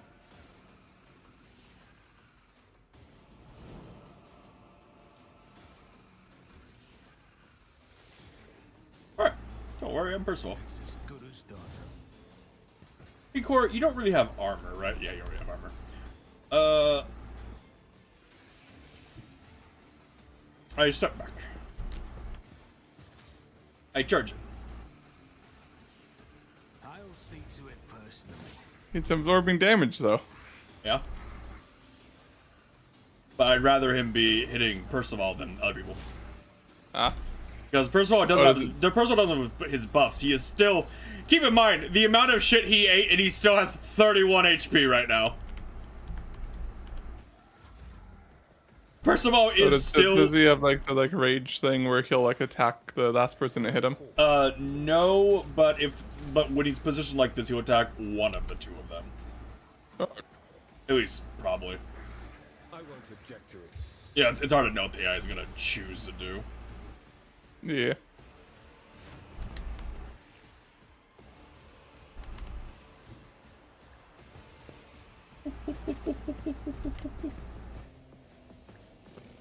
Holy terror, smite your enemies.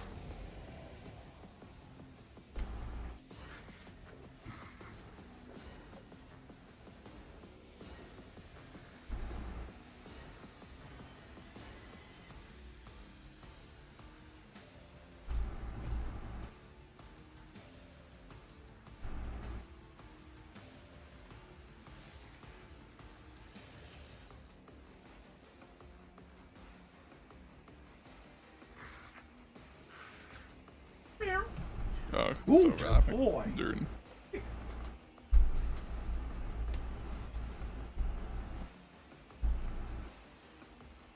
Wanna lead up?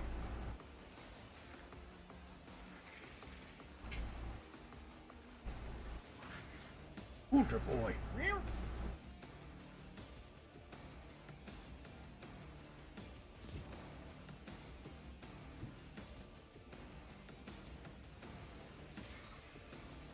I forget. Can Pascal shoot his gun in melee combat? I forget if he's special. I forget if Pascal can shoot his gun in melee combat if he's special because you know how he is. I don't. I do not know. Where? What was it? Where was the?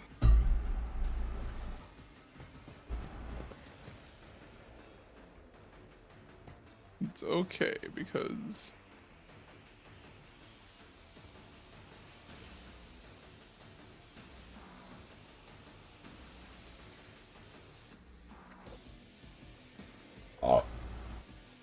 Because you don't take damage from my attacks this turn. That is a pretty good ability though. Yeah.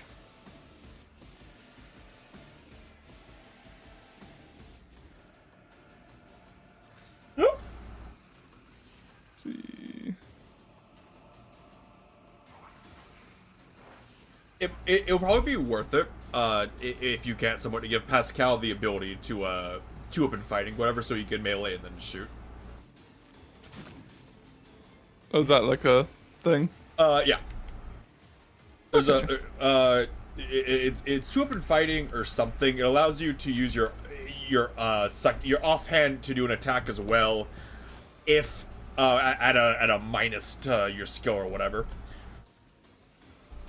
Which, like for Pascal, who can have a two-handed rifle and a two-handed melee weapon, is pretty good.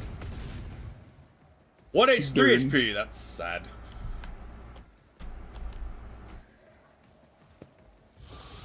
That's Well- double sad. Insist.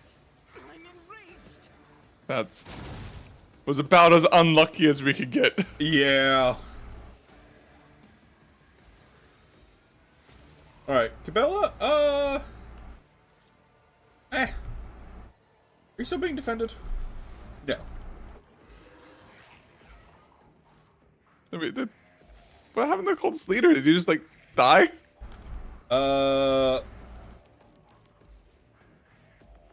Yes?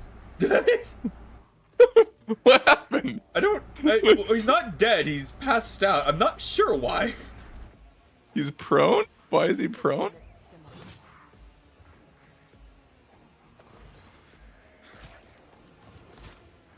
He proned himself? Oh, plasma explosion caused him to go prone. Hilarious. Oh, he got the overheat, so that's what it does. Yeah. Apparently.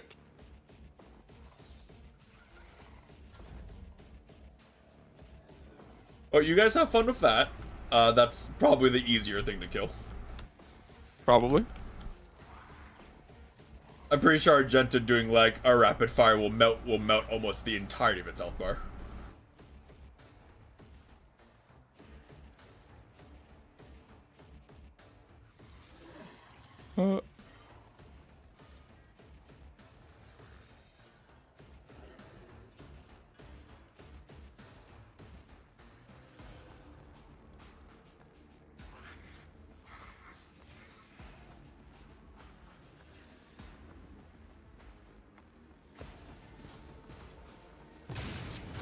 Get knocked back, and then that's my turn.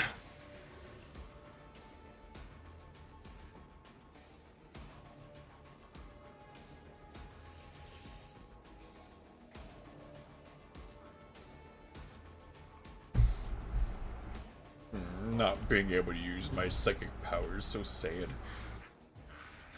At least my ludicrous durability, like a lot of it isn't from psychic powers, and the psychic powers just like enhance my ludicrous durability. Mm-hmm.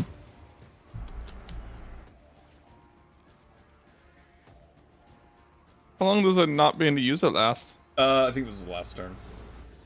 Okay.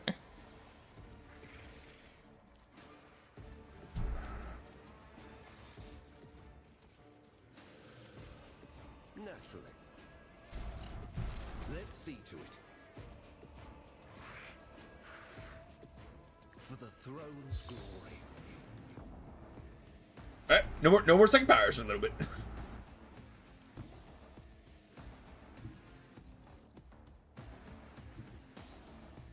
I need a foothold.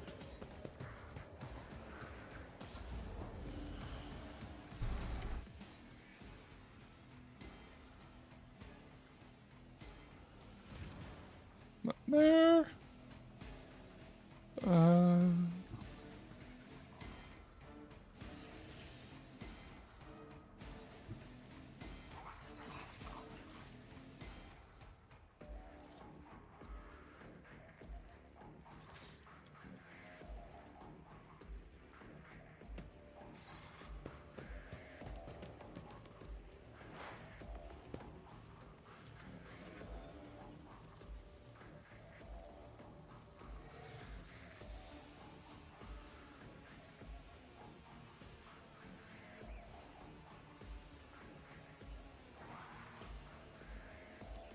Poor cultist leader. He got unlucky and blew up, killing himself. Yeah, it did 24 damage, so.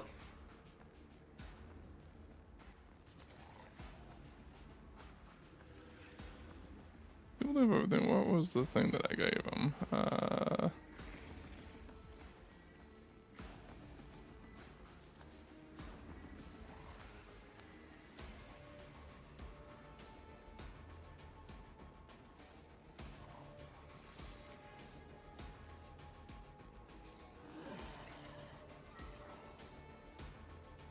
Thing that like, it is like. Okay.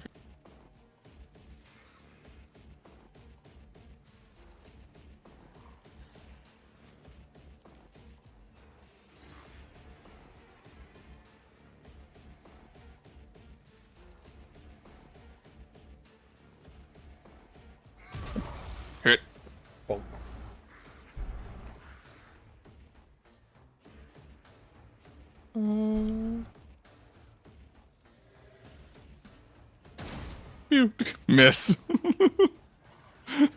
It's not very good, but it is funny.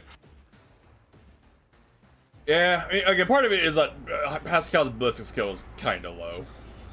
At least right now, he's being debuffed quite a bit, and like the on the side axe just kind of insane because it gives a plus 15 to your weapon skill, which is a lot. Mm-hmm. Jesus Christ. There is only death, yours or mine. Keeps exploding. Pinkor.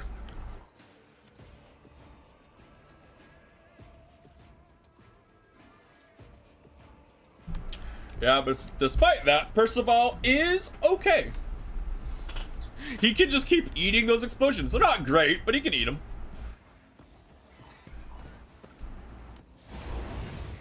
Burn. Gets it on fire. Run and gun.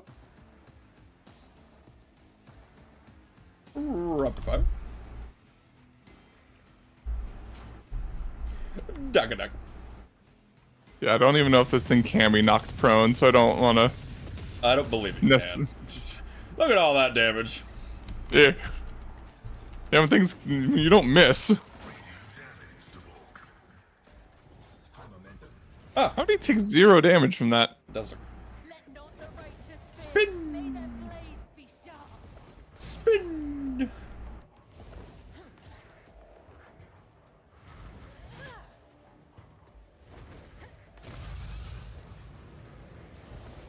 Keep spinning! AoE damage lady! Is a blessing. I should be asleep. I gotta get up in 3 hours of work, but I'm off tomorrow, hopefully. Yeah. Well, you will enjoy the time being here then, Raptor. I hope you do get off tomorrow. Spin! Fucking the Chaos Spawn watching us Capella just spins!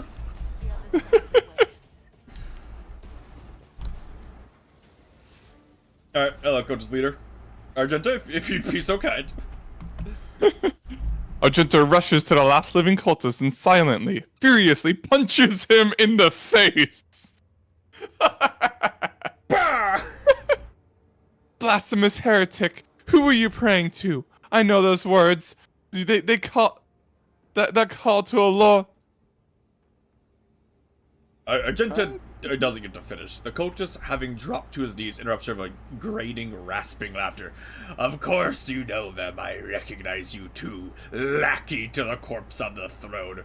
Haven't you already experienced the power of the true God? Didn't you flee from us shedding tears? Argenta recoils as if from a blow, but then steps forward, grabs the cultist by the scruff of his neck, and makes him look her in the eyes, burning like embers. I am one of the Adepta Sororitas. I have never, not once in my life, fled from heretics and betrayers of humankind. Can't you see he's trying to get under your skin? Endure mutters. I bet he wants a quick bullet to the head instead of a bonfire. Despite her tone, she is looking around, anxiously rubbing her temples. Smells of a dark future, like a noose around the neck. But we should interrogate the cult leader. What do you want to know, servants of the Corpse Emperor? The names of my brethren, how many of us there are, where we are. I will tell you myself. We are myriad, and we are everywhere. Soon, very soon, you will hear our voices, and when you hear them at your back, so close you can feel our breath, then you will know the power of the true God. You're talking a lot of shit for, like, your entire thing getting, like, absolutely murdered. Uh-huh. The undying emperor is one with the true is the one true God. You will soon learn this when you face his harsh judgment, as will all your accomplices. As will all your accomplices. Gavilla's voice is filled with cold implacability. Just how many of you vermin are there? First, Rykard by Norris, now here. Pascal pulls a number of instruments out of his robe. You would bet your life that the purpose of these items isn't to disassemble machines. He says casually, should you encounter difficulties during the information extraction process, I would recommend precise targeting of ganglia. I feel like Amagos is one of the people you would least want at your interrogation. Just casually pulls torture devices out of his robe. I do enjoy that. It's like, what's under the robe? Anything Pascal wants. It's like Batman's fucking utility belt. The coat just chuckles arrogantly and pales under Pascal's cobbling proteges. I'll take the sister, not him, please. Not on footfall, the coach laughs hoarsely. In another place she flew right in like a bird into a snare. Argenta is staring at the cultist, her eyes wide. As if against her will, she whispers 2 words. Salus Prime. I do want to point out how much your character like doesn't fit the rest of the vibe of everybody else. What's he talking about? She snaps out of it, as if emerging from a reverie. A planet, a place. It doesn't matter. I knew these heretics. I fought them and was gravely wounded. But I swear, I never turned from them and ran. She turns to the cultist, her eyes filled with cold fury. If you truly have seen me on Salus Prime, someone among you must know the way to get there. Do you have your own ship? A navigator? Answer me! Ships and maps, roads and doors. We have them all, but our paths are not for you. The true God spins his web, and you are but a fly caught in it. But where's the spider? His eyes filled with malice. I need something more here. I slap him. Rogue trader, we won't get anything from this madman. As for my part in the story, I will tell it, but not here. Not in his presence. Who's this true God? You will know in time. The ghost gives you a wicked smile, painted the fresh blood on his lips. Kill him. You can kill me, servants of the corpse emperor, but you can't stop the victory of the true God. The edge of daybreak is nigh, and the hour of his triumph approaches. Silence hangs for a minute, then... Yep. Then Argenta turns to you and shrugs nonchalantly. That's it. We fulfilled Reverend Harmonius's request, which means I am now free. I can continue my travels with you, rogue trader. Before we leave this den, let us round up what remains of the blasphemers. I would like to cleanse this place with purifying flame, but perhaps we can find clues that might tell us where these heretics came from, or if they have any more associates. Okay. Argenta lowers her head wearily. We need to talk, but I can wait. Let us meet on the ship when it's time to depart Footfall. Okay. Loot. Oh, level ups. I love level ups. Yeah. Plasma pistol that he blew up using. Body glove, and a hat that none of us can use.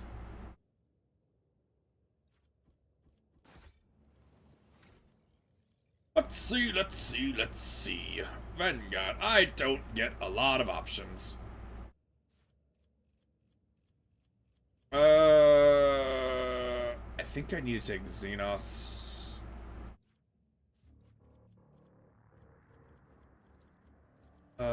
That's a characteristic, talent, skill. Yeah. If I want the Dark Eldar shit, I need to take it now. Or, you know, here.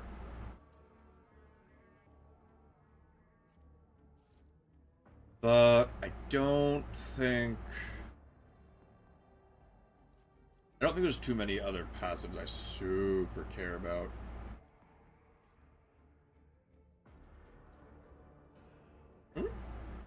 Then again.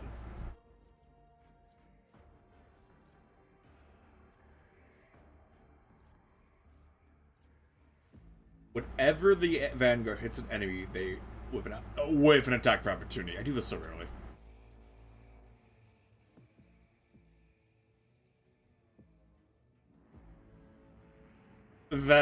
This is really good for my build. This is insanely good for my build. Alright, Cabela! What do you do? Doesn't matter. Matter.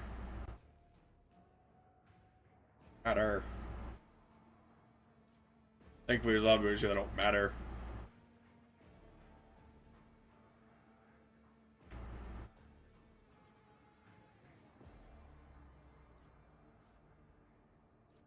Okay, it looks like she doesn't actually have a lot of good abilities.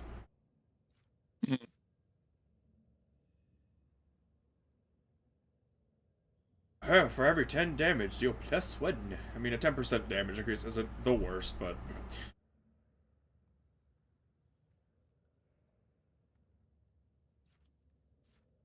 These two go together.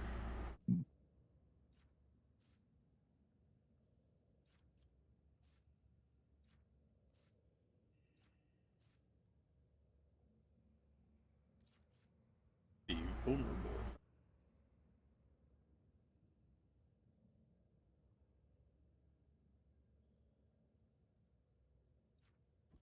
That is a good boss killing thing if I combine with the other stuff.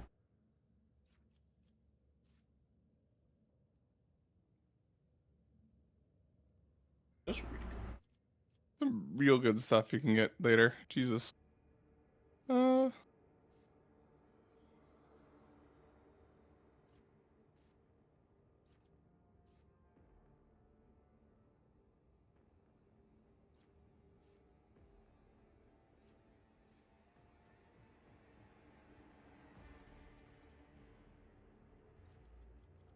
Okay, for now, we get a buff on hitting a weak spot, because she does that a lot.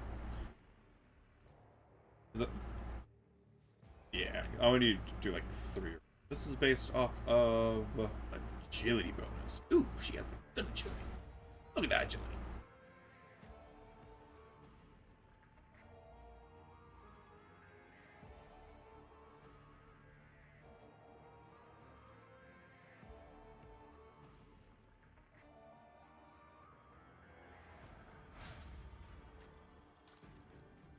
Alright, I'm thinking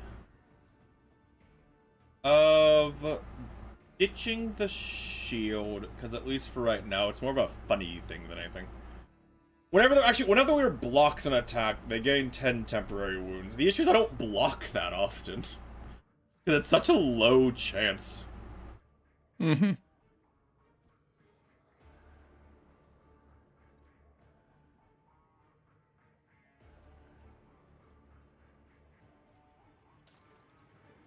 Okay, while you're looting, leveling up, I will get to looting.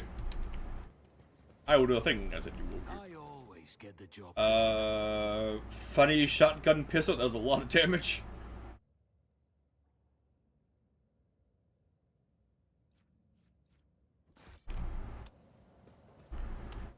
Boots, that would be really good on Cabela if she didn't have better boots right now. That's everything. Okay, while you're leveling up, I'm gonna go out bathroom quick. I'll be right back. Okay.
my other cat this time, who does not like sitting in my lap, but is here.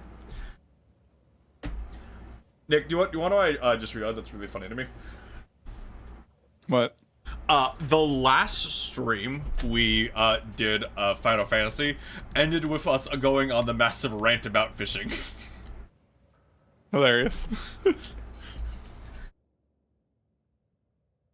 Okay. Let's see.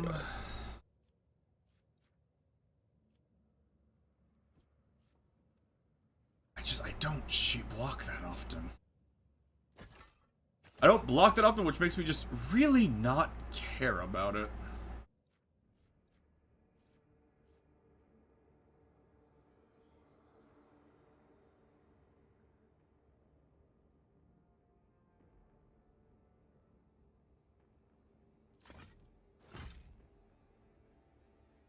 Big ass hammer. I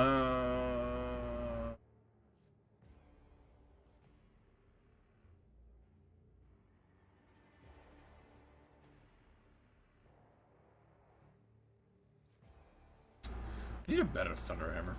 I want a cool one. What's the damage? 11 to 17. That is not factoring in my strength.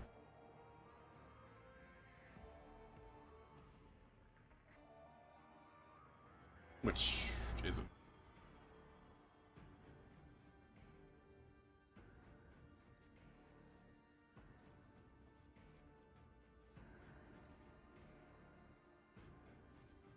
I goes Pascal 11 like, oh, there's so many things. Yeah, there's so many things because he gets things. so much stuff that affects like all of his like different like stratagems. So it's just like whoa.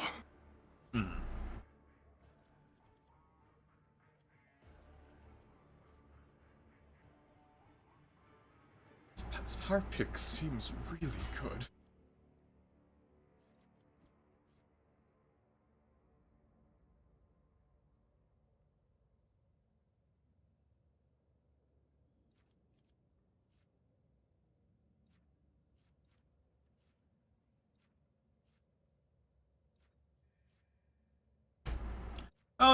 So how are you doing, Raptor? Since we haven't talked in a few days, how you doing? How was work?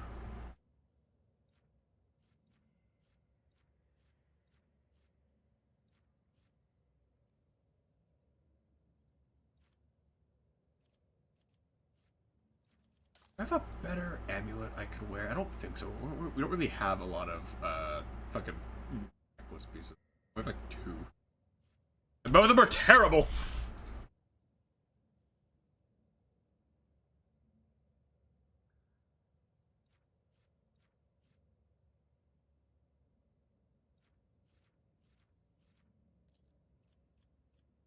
I was off. Oh, you're off to work today? Oh, okay. That's nice. Yeah, I think that'll be good in later. Plus, I want to save it because it'd be really fun. Always keep your eye on the prize. So what did you do anything fun today, Raptor? Alright, let's I think the last area we have is Big Door, which I think will take us to Shay, or at least get us near it.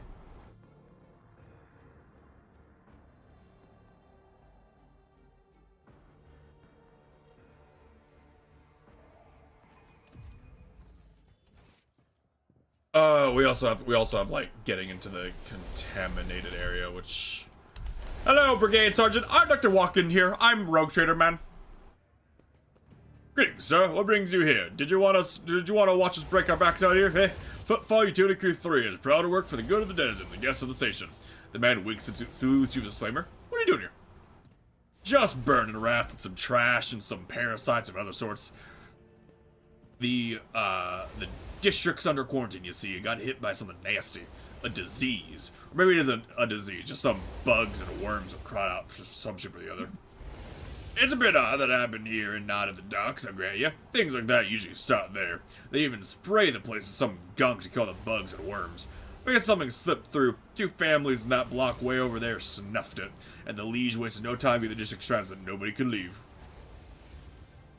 They don't know exactly what's happening in the district. Disease, bugs, or something else. No, we don't. We don't want to find out. If something nasty's cropped up, the right move is to contain it and kill it with fire. Not go and see why it's there. How did they die? Who knows? They found them in their hovels, already dead. Blue sores on their body, and they stink something awful. Which is why the lot that found them didn't even risk losing the corpse. Good on them, I guess. Just we let them out, of course. What measurement take them? You're looking at them. We stand here, burn the foulness, and we've got people standing guard, so no one escapes. But put some mine down, a whole load of them, for the same reasons. The water, the sewers, all blocked off, so any communications getting out. The air's open, I suppose, but the foulness doesn't be airborne. There haven't been any strange deaths outside the district. Are they being helped at all? Of course not. I mean, I heard Reverend Hieronymus has been praying for their souls. It sounded more like retribution fell upon them, rightly so. That's the most I can hope for. I wish to enter. No dice. Not gonna happen. We're letting no one in. I'm telling you right now, bribes and intimidation won't work on me, so don't even try. You can file a petition with the liege if you're so desperate, but my advice to you would be to go on your merry way. The boy's got plenty of nasty, dangerous souls. You don't have to die in this one particular. You go in and die, and that means I'll have more corpses to burn. He turns away. All right. So you dying means more work for me, so the answer is gonna be a no. You're playing Death Stranding 1 or 2? I've heard good things about both of them. Not my type of game, but I've heard good things about them. That's the one with the baby and the like vat, right? That you carry around. Yeah. I've seen there's a photo mode. I've seen some people take some really funny photos in the game.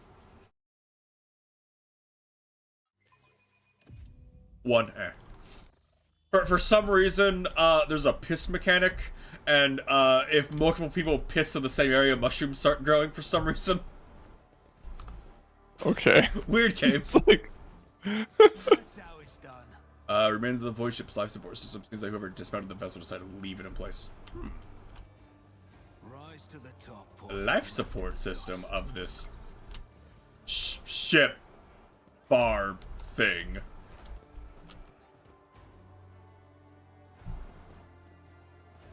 Money. I love money. Oh. One, it's on Xbox. Okay. Success is the only outcome I accept. Sanctified chainsword engines. Okay.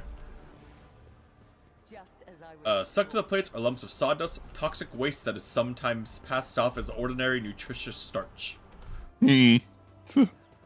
Cool. Nutritious. I always get The menu system of the Adeptus Amacecus looks eerily similar to well. Looks You can look it up, designed of the yeah. internal scan of the fuel compartment. Someone has inserted new data in the void ship's country left over for ancient time. Sure.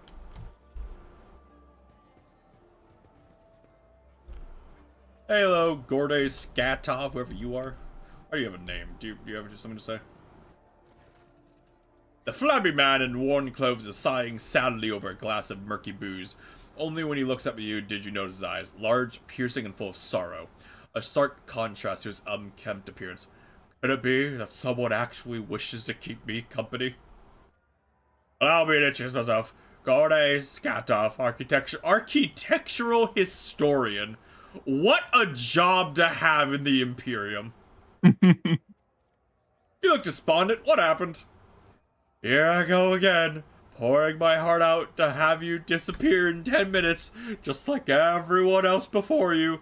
Alright, here's the story of Gorday Skatov, the unluckiest historian in the Imperium. I'm sure if you haven't accidentally to Necron Tomb World, you are not the unluckiest one. Yeah, you are alive. I was born 2 sectors away from here.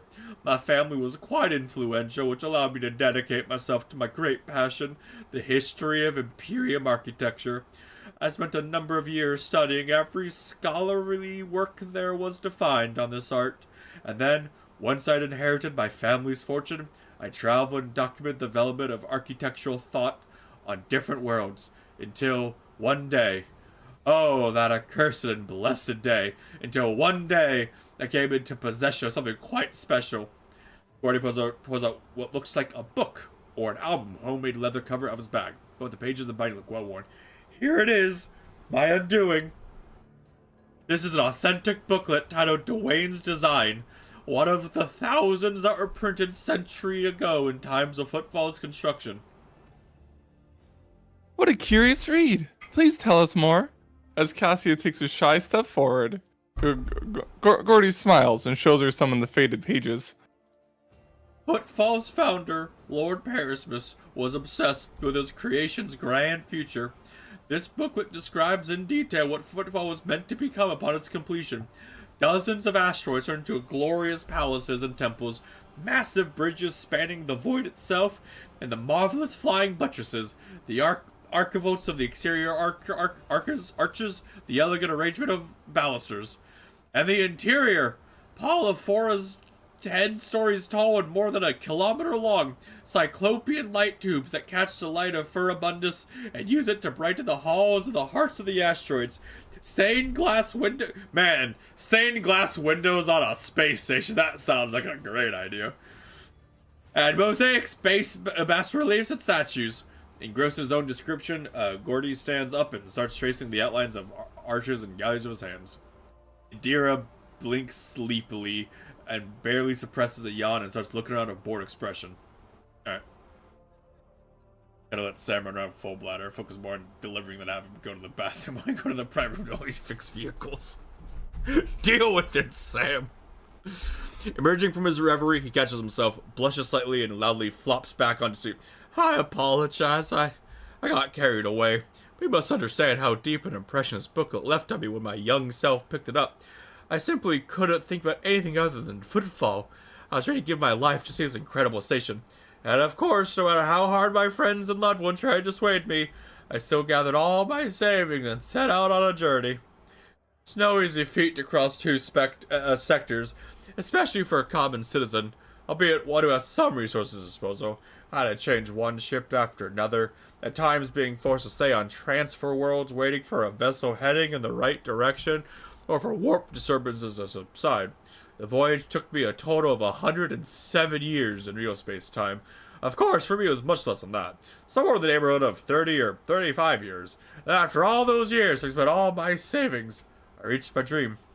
And what did I see? A dump in place of the exquisite portico, meadow ant hills clinging to the columns, the marble tiles pilfered by paupers to use as cladding for their hovels. Gordy hangs his head. It's been a dozen years since I came here. I still haven't recovered from the shock. I'd suspected that everything from the booklet would exist in reality, but I never expected to see Footfall in such a sorry state. It's like stumbling upon the horrible, decomposing corpse of your beautiful beloved. Argenta's gaze darkens. The warp, like a shameless thief, is guilty of stealing the short span allotted to his servants. But what sense is there in spending half your life on such an enterprise, only to lose your spirit, and waste the remaining half of it on nothing at all? Your perseverance, Master Skatov, should have been applied elsewhere. However, the fact that you succumbed to indolence after your journey is far more deserving of reproach than your questionable choice of life goals. So then the ink and paper too can lie and cause pain. Cassiel sighs sadly. Does this mean all that I've ever read about will one day disappoint me with the ugliest of reality? But you're an architecture historian. Is what happened to Footfall not part of its history? Gordy strokes his goatee in thought. Yes, Footfall's current appearance, slums fused together with remains of majestic palaces, is a unique phenomenon. It'd be curious to observe if other places have taken after it, thereby solidifying it as a new style of architecture, or if it still remains a local oddity. My word! You should know how to provide an unexpected perspective on things. Be that as it may, I just wanted to say thank you for hearing me out. Over the dozen years I've spent in Footfall, not one person has hung around long enough to listen to my story to the end. It's such a delight to have shared everything that's been weighing in my mind. I'm poor as a church mouse, but still have something to offer you. As a token of my appreciation, I've studied the booklet thoroughly and discovered something interesting. A ciphered message scattered throughout the pages, taking the form of a riddle. It describes certain places of interest on Footfall. I believe it's the work of the booklet's creator. What if these riddles lead to something? A wondrous discovery. I'm glad they share what I've been able to learn with you. Riddles? Riddles? Flash of burning, almost childish curiosity brightens Cassia's austere countenance. You never tried to do this? I have, of course, but I'm an old man who's blind in one eye and can barely move his legs. I never found anything, but doesn't mean there's nothing to find. Alright. The first location from the riddles isn't far from here. It's a bridge that was supposed to go through the center of this district and into the void toward the neighboring asteroid. Only a couple of its spans were built, and even those lie in ruins. Still, if the cache survived after all those years, it is there somewhere. The second location is the Lantern of the Great Cathedral. A lantern is a small tower on top of a dome. You've seen Footfall's atrium, haven't you? The whole atrium is just the nave of the former little cathedral. The Liege's entire so-called palace would have fit inside what was meant to be not but a single room. The great cathedral, had it been built, would have been even bigger. But alas, its construction was just getting underway when Dwayne died and the work stopped. The lantern from its dome, however, had already been built and survived. It was brought inside the atrium and dubbed the Chapel of St. Drusus the Warrior. That's all I know. Alright, well, thanks, Alright. I guess.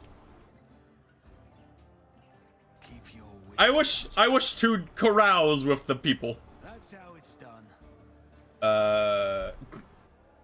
It is very suspicious prowler, waitress. Where is Shay? Where is she hiding? There Shay is. Oh, we were looking for a person? Okay. Remember, we're supposed to meet Shay here. Yeah. No idea. I just might. That's the second bottle you've downed. Random thing to have like a voiced cutscene for. Falco sends his regards. I guess if she's a character, then Yeah, she's a companion. Brahan want from me this time? Oh, wait, I don't really care. My sole plans for tonight are drowning my grief in a sea of Amasak. Who'll give you grief, all right? Get out! Fucking Taj! You shall remember this is the day you almost caught Captain Jack Sparrow. And tell Falco to come himself next time. Oh, they suck at shooting. they really do. Ow! Get some sleep. We'll talk about settling up later. Okti Shireen, light of my eyes.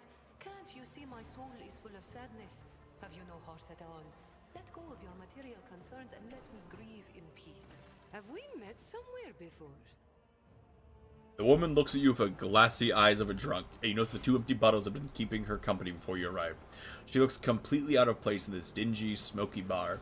The fancy attire, the abundance of jewelry, the implants plated with precious metals.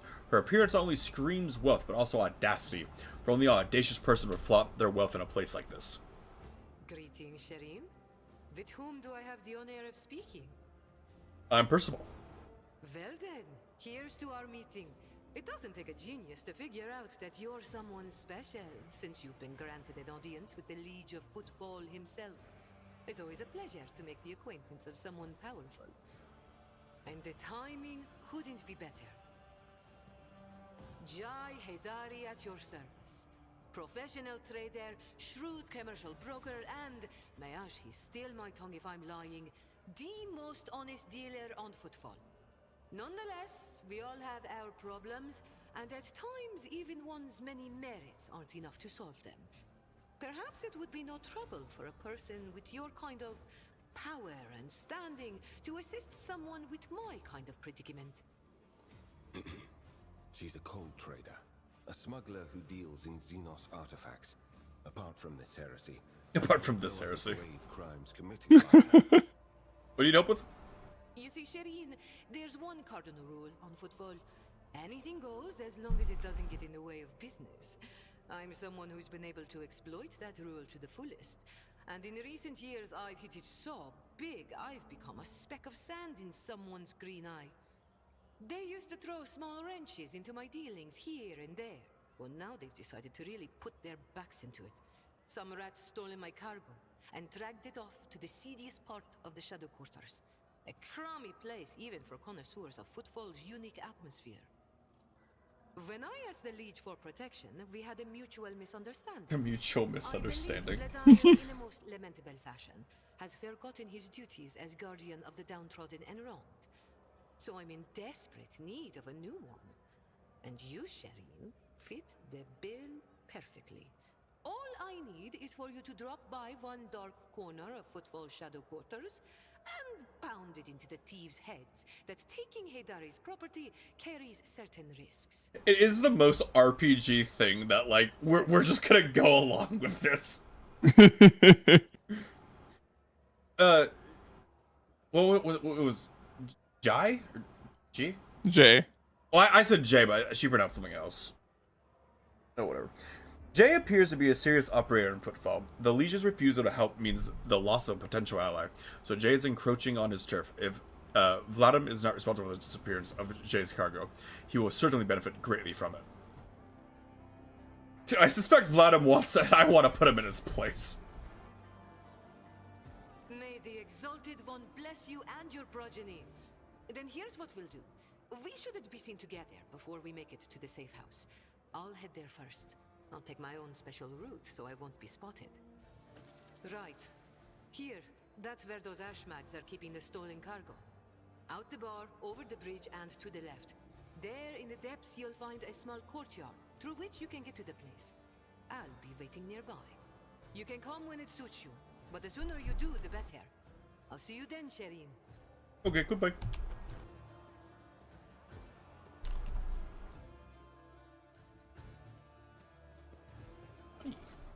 Alright, barkeep. What's up? The burly woman with a wreath of fiery hair is in the process of tinkering with some unknown device that is clinking melodiously. She has a rough-looking implant in place of her lower jaw. As you approach, the implant begins to move as if independently from the rest of her face. Welcome to the Adeptus Amicia, sir. What can Activia get you? Amasec? Low? Something more interesting? Activia freezes in place. It can't be. Are you Sister Argenta? The Sister Argenta? The one who has the worst scum of Footfall shaking in their boots? The whole station is talking about you. And here you are, in the flesh, in our humble Amicia. Argenta stops Octavia's torrent of adoration with a calm gesture. No more. I seek retribution against transgressors, not glory for myself. Despite her words, you catch a glint in Argenta's eyes. You can tell she is enjoying this enraptured attention. Oh, Argenta. Octavia's expression changes dramatically when she sees Cabela.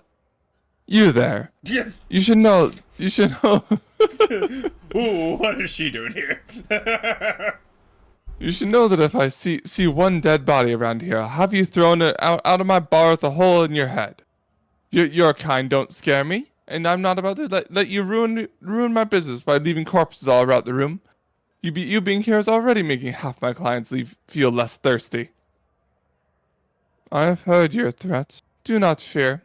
If I must kill someone here, you will not find the bodies. Jesus Christ. What is this place?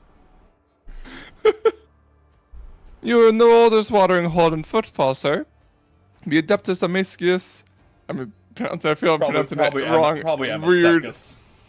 Yeah, that makes sense. Amosecus is the only Adeptus one can find on Footfall. She laughs hoarsely. I am Activia. I serve drinks, lend an ear, and if it comes down to it, quiet the rowdy ones. She sizes you up carefully. Folks usually come to the Amescus for either pleasure or business. Might I ask what brought you here? I'll be honest, I'm not sure. Octavia glances at Heinrichs. Judging by your company, I take you here for business rather than pleasure. I am merely tagging along this time around. I have business here. We're better to do business than Footfall, am I right? Business is the only thing keeping this melting pot going. If it wasn't the best place to make deals, Footfall would have been stripped clean long before now. One asteroid at a time. Octavia leans forward. Sitting at this bar often puts folks in a talkative mood. I don't see anybody paying me to keep quiet. Visits from eminent individuals like yourself boost the status of my establishment, so I can repay you by sharing what I've overheard. Some of it might help you out in your dealings. Alright. About that woman. Why you're so interested? You looking into her or something? Octavia catches herself upon meeting your gaze and bows her head low. On Charlie's G's. Sir, me and my big mouth. I guess this is why they broke me jaw so many times. She touches her implant. Octavia drops her voice. Jay, you know, Jay's pretty great. She's made a name for herself here on football. She's a woman who came from nothing. She follows the unwritten rules of this place. And she doesn't walk all over weaker folks. And she drinks like a fish to boot. There's lots to respect. Sad thing is, it looks like she's gone and got on the wrong side of Ladim. And since both of them, well, I guess all three of us, have ties to Kabiskala, Kasbalika, whatever. there's no way out of this. Jay should get off football while she still can. Better than lose her business than her life. How are things doing here on football? Not great, apparently. Haven't been to a fine station in a while, have you, sir? As per usual, there's never a dull moment. Either someone's getting shot in the square, or some rich guy's going on safari to hunt commoners in the shadow quarters. Sure, at least make sure the local shenanigans don't go in the way of business on the station, but what happens on the outskirts adds a little spice to our lives. We make do, but the real trouble is, with every passing day it gets harder to find grub. I heard that some horrors are happening in the void outside for Bundus, and not all ships are making it here, and the Legion's old patrons don't seem to be in a hurry to help. That's taking a toll on Vladim's authority, and if his authority wobbles too hard, he'll have plenty of people lining up to take his place. Give me the latest. This one might interest you. I heard a tale from a tipsy voidborn from the cargo barge. They exited warp halfway between the Verbundus and the Avornis system, and came upon a shuttle wrecked adrift. The shuttle was registered to the Inevitable Triumph, a merchant ship that disappeared decades ago. She was bound for football. Her cargo holds brimming with valuable goods, but she never made it. If anything at all survived the shipwreck, it could be quite the lucky find. Here's another tidbit for you. Some poor sot was here bawling about how his crew tossed out a whole shipment of cargo along with the trash, and it was his fault somehow. He hid the fact, and once they docked at Footfall, he immediately went on the run. No surprise there. Had they discovered his blunder, he would have been executed. I don't know what sort of cargo it was, but the ship served on the usual go-between goes between Footfall and Winterscale's realm. She passes the 100 Dreams crossroads and Lingren's belt.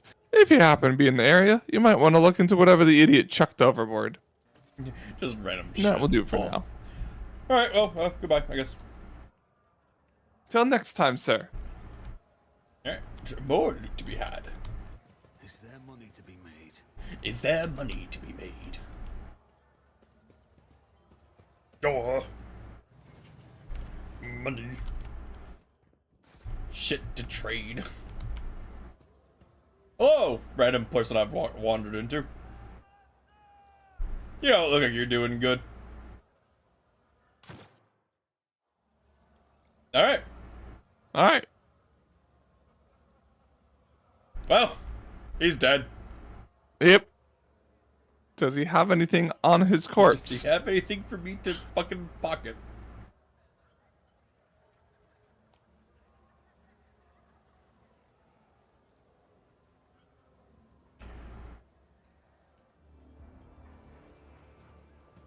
He's not. The upholstery of the dirty sofa removed slightly. The soft hissing can be heard from the depths of the furniture. Okay. Hello, random thugs. How are you? Ryza. I see a thing in there I can steal. How are you doing? The woman looks to be in her 40s, and she's surveying you with interest. Her right eye appears almost black against her dusky skin, while her left eye emits a greenish light filtered through the smudged lens of her prosthesis. Her arms are tattooed all the way from the base of her shoulder to her knuckles. Looking, Ooh, she's important. I think she's a trader, I think, for the Casbalic, or another trader option, I think. Looking for something specific you're buying, or maybe selling. Don't be shy, just ask. Old Riza knows all kinds of folks. My boys will fetch you anything your heart desires. What do you have to offer? Yeah, new bayonet knife. Let's see. Do you have anything that I super care about? Serrated Grandsword is kind of cool. I think that would be an upgrade for, Cabela. Alright, chainmail. Really good chainmail, actually. That actually is really good. They get regain 2 big gain 6 critical, that's another round. Stacks, that's fine. Auto pistol. The industrial hammer. Acid spitter. Brink walk. Well, those boots for Cabela.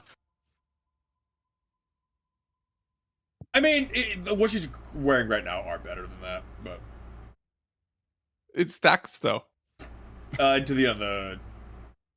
Yeah, but every time she makes an immediate area attack, isn't all of her attacks that area would be attack? a lot of crit check. I mean, yeah, that would be a lot of crit.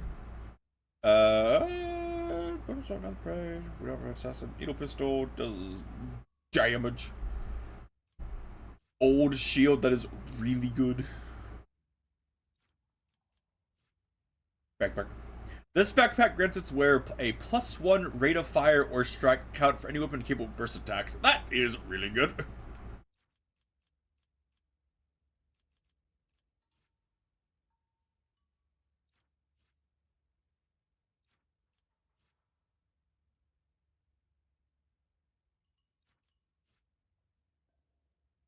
$10. Like, there are definitely some good things. Yeah.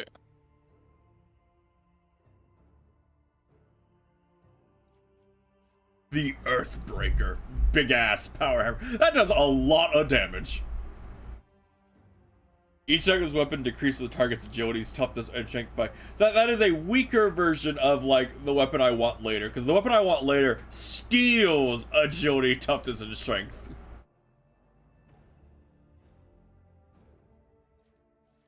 $51. That is a lot. It is.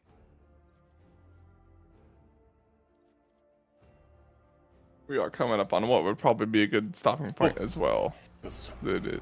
Oh, sorry. I forgot that I can do that. Okay, yep, we can stop. Yo.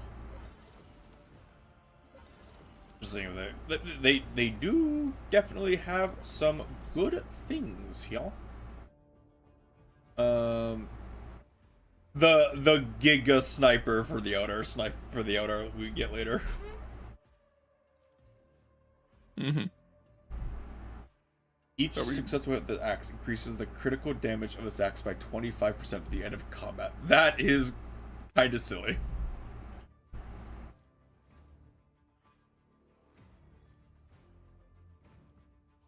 Okay. She does have some good things, but right now there's no real benefit for us to raise our relationship. But she does have some good shit. So that'll be a later. Let's finish her dialogues, and then we can call it there, and we can start next up with Jay. Yeah. Who are these boys you work with? You heard about, Riza lowers her booming, raspy voice. You heard about how the Clipper St. Cognatius got hit recently? The cargo was cleaned out, everything of value taken. Well, it was my boy's handiwork. An ill-considered confession. Confession? What are you on about? Old Riza's like to embellish when she wants to make an impression. The nonsense she spouts in the presence of important people. We call ourselves the Fellowship of the Void, an association of the enterprising, like-minded people who help the upsetting citizens of the period rid themselves of the possessions that are weighing them down. You notice Abelard's face twists in disgust. It seems he has a rather strong opinion of individuals whom Riza refers to as Fellowship of the Void. Pirates, in other words. Riza plastered a shocked expression on her face. Please, don't need to be so crude. Your esteemed self no doubt is aware that Hieronymus preaches that asceticism is a virtue, and that only by rejecting material wealth can we ascend in faith. Well, I couldn't agree more. We are merely helping the servants of the Imperium to be a little more like Hieronymus, and taking a small commission for our trouble. Alright? What kind of goods you want to buy? Tech is always the best. If it's broke, no sweat will fix it or take it apart, and if you score something so nasty that your fussy everyday traders won't even look at it, fear not, just bring it over, leave it to me and my boys find the right buyer. The handling of sacred technology by laypersons uninitiated in the Omnicized priesthood is a Category 8 blasphemy. Incriminating evidence for profane acts perpetrated by the unit named Old Ryza has been recorded for use in future judicial proceedings. She chuckles angry. Do you mean to threaten me, Tech Priest? Well, then I'll keep a record of this conversation, too. I wonder which of us will feel the harsh hand of justice first. Would it be me sending in chains before your brother, or you sending airlock before my boys? Grandpa Backval says hello, that random prisoner we found. Wow. Ryza's face breaks in a broad smile. That old rascal! I thought he'd croaked in the mines a long time ago, but old man Backval's still alive and are itch kicking, you say? Me and him have been through a lot of interesting scrapes together. I know all the weird and wonderful things we've acquired. Backval wouldn't send his regards on to anyone. You must have done him a good turn, and because of that, old Ryza's gonna give you a special discount. A 5 discount is kinda crazy. It is. What more can we get? Nothing. We could get the chainmail. Yeah, we could. We just need to level up to a point with that 5. We actually get like a lot of the shit now. Okay, let's see. They do like Xeno artifacts and heretic trophies, and this should really be sorted because otherwise this would be really, really annoying.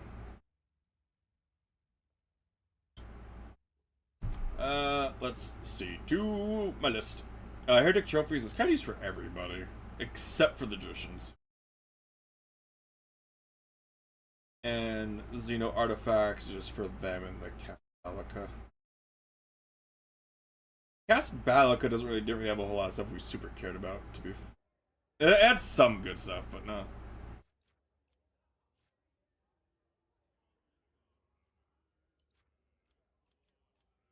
Heretic.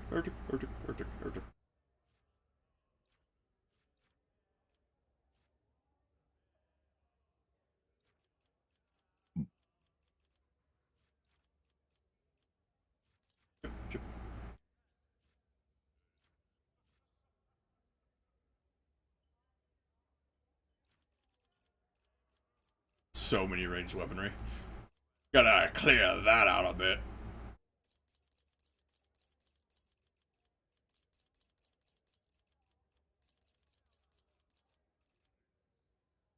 Okay, what does that put us at? Level 4. Should be enough for... That's enough for the chainmail. And the boots. And the boots, and this grenade. Okay, is there anything else that we really care about? Not really. At least not that soon. We have to go really far to get anything else I care about. We don't have enough profit factor for that. Mm-hmm. Alright, well, that should be fine for now. Give that really good armor to whoever you want to give it to. Who's armor? 5. Just as I planned. Always keep your eye on the price. 2. Yeah.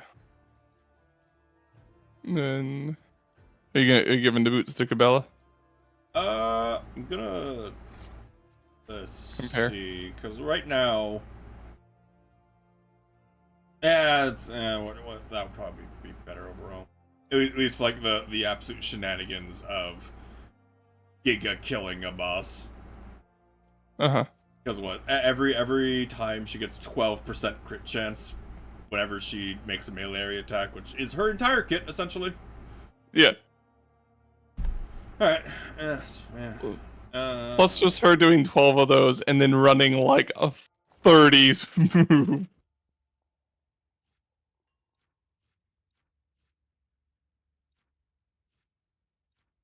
Okay, she has her silly shit. I don't think there's anything else that really works for her.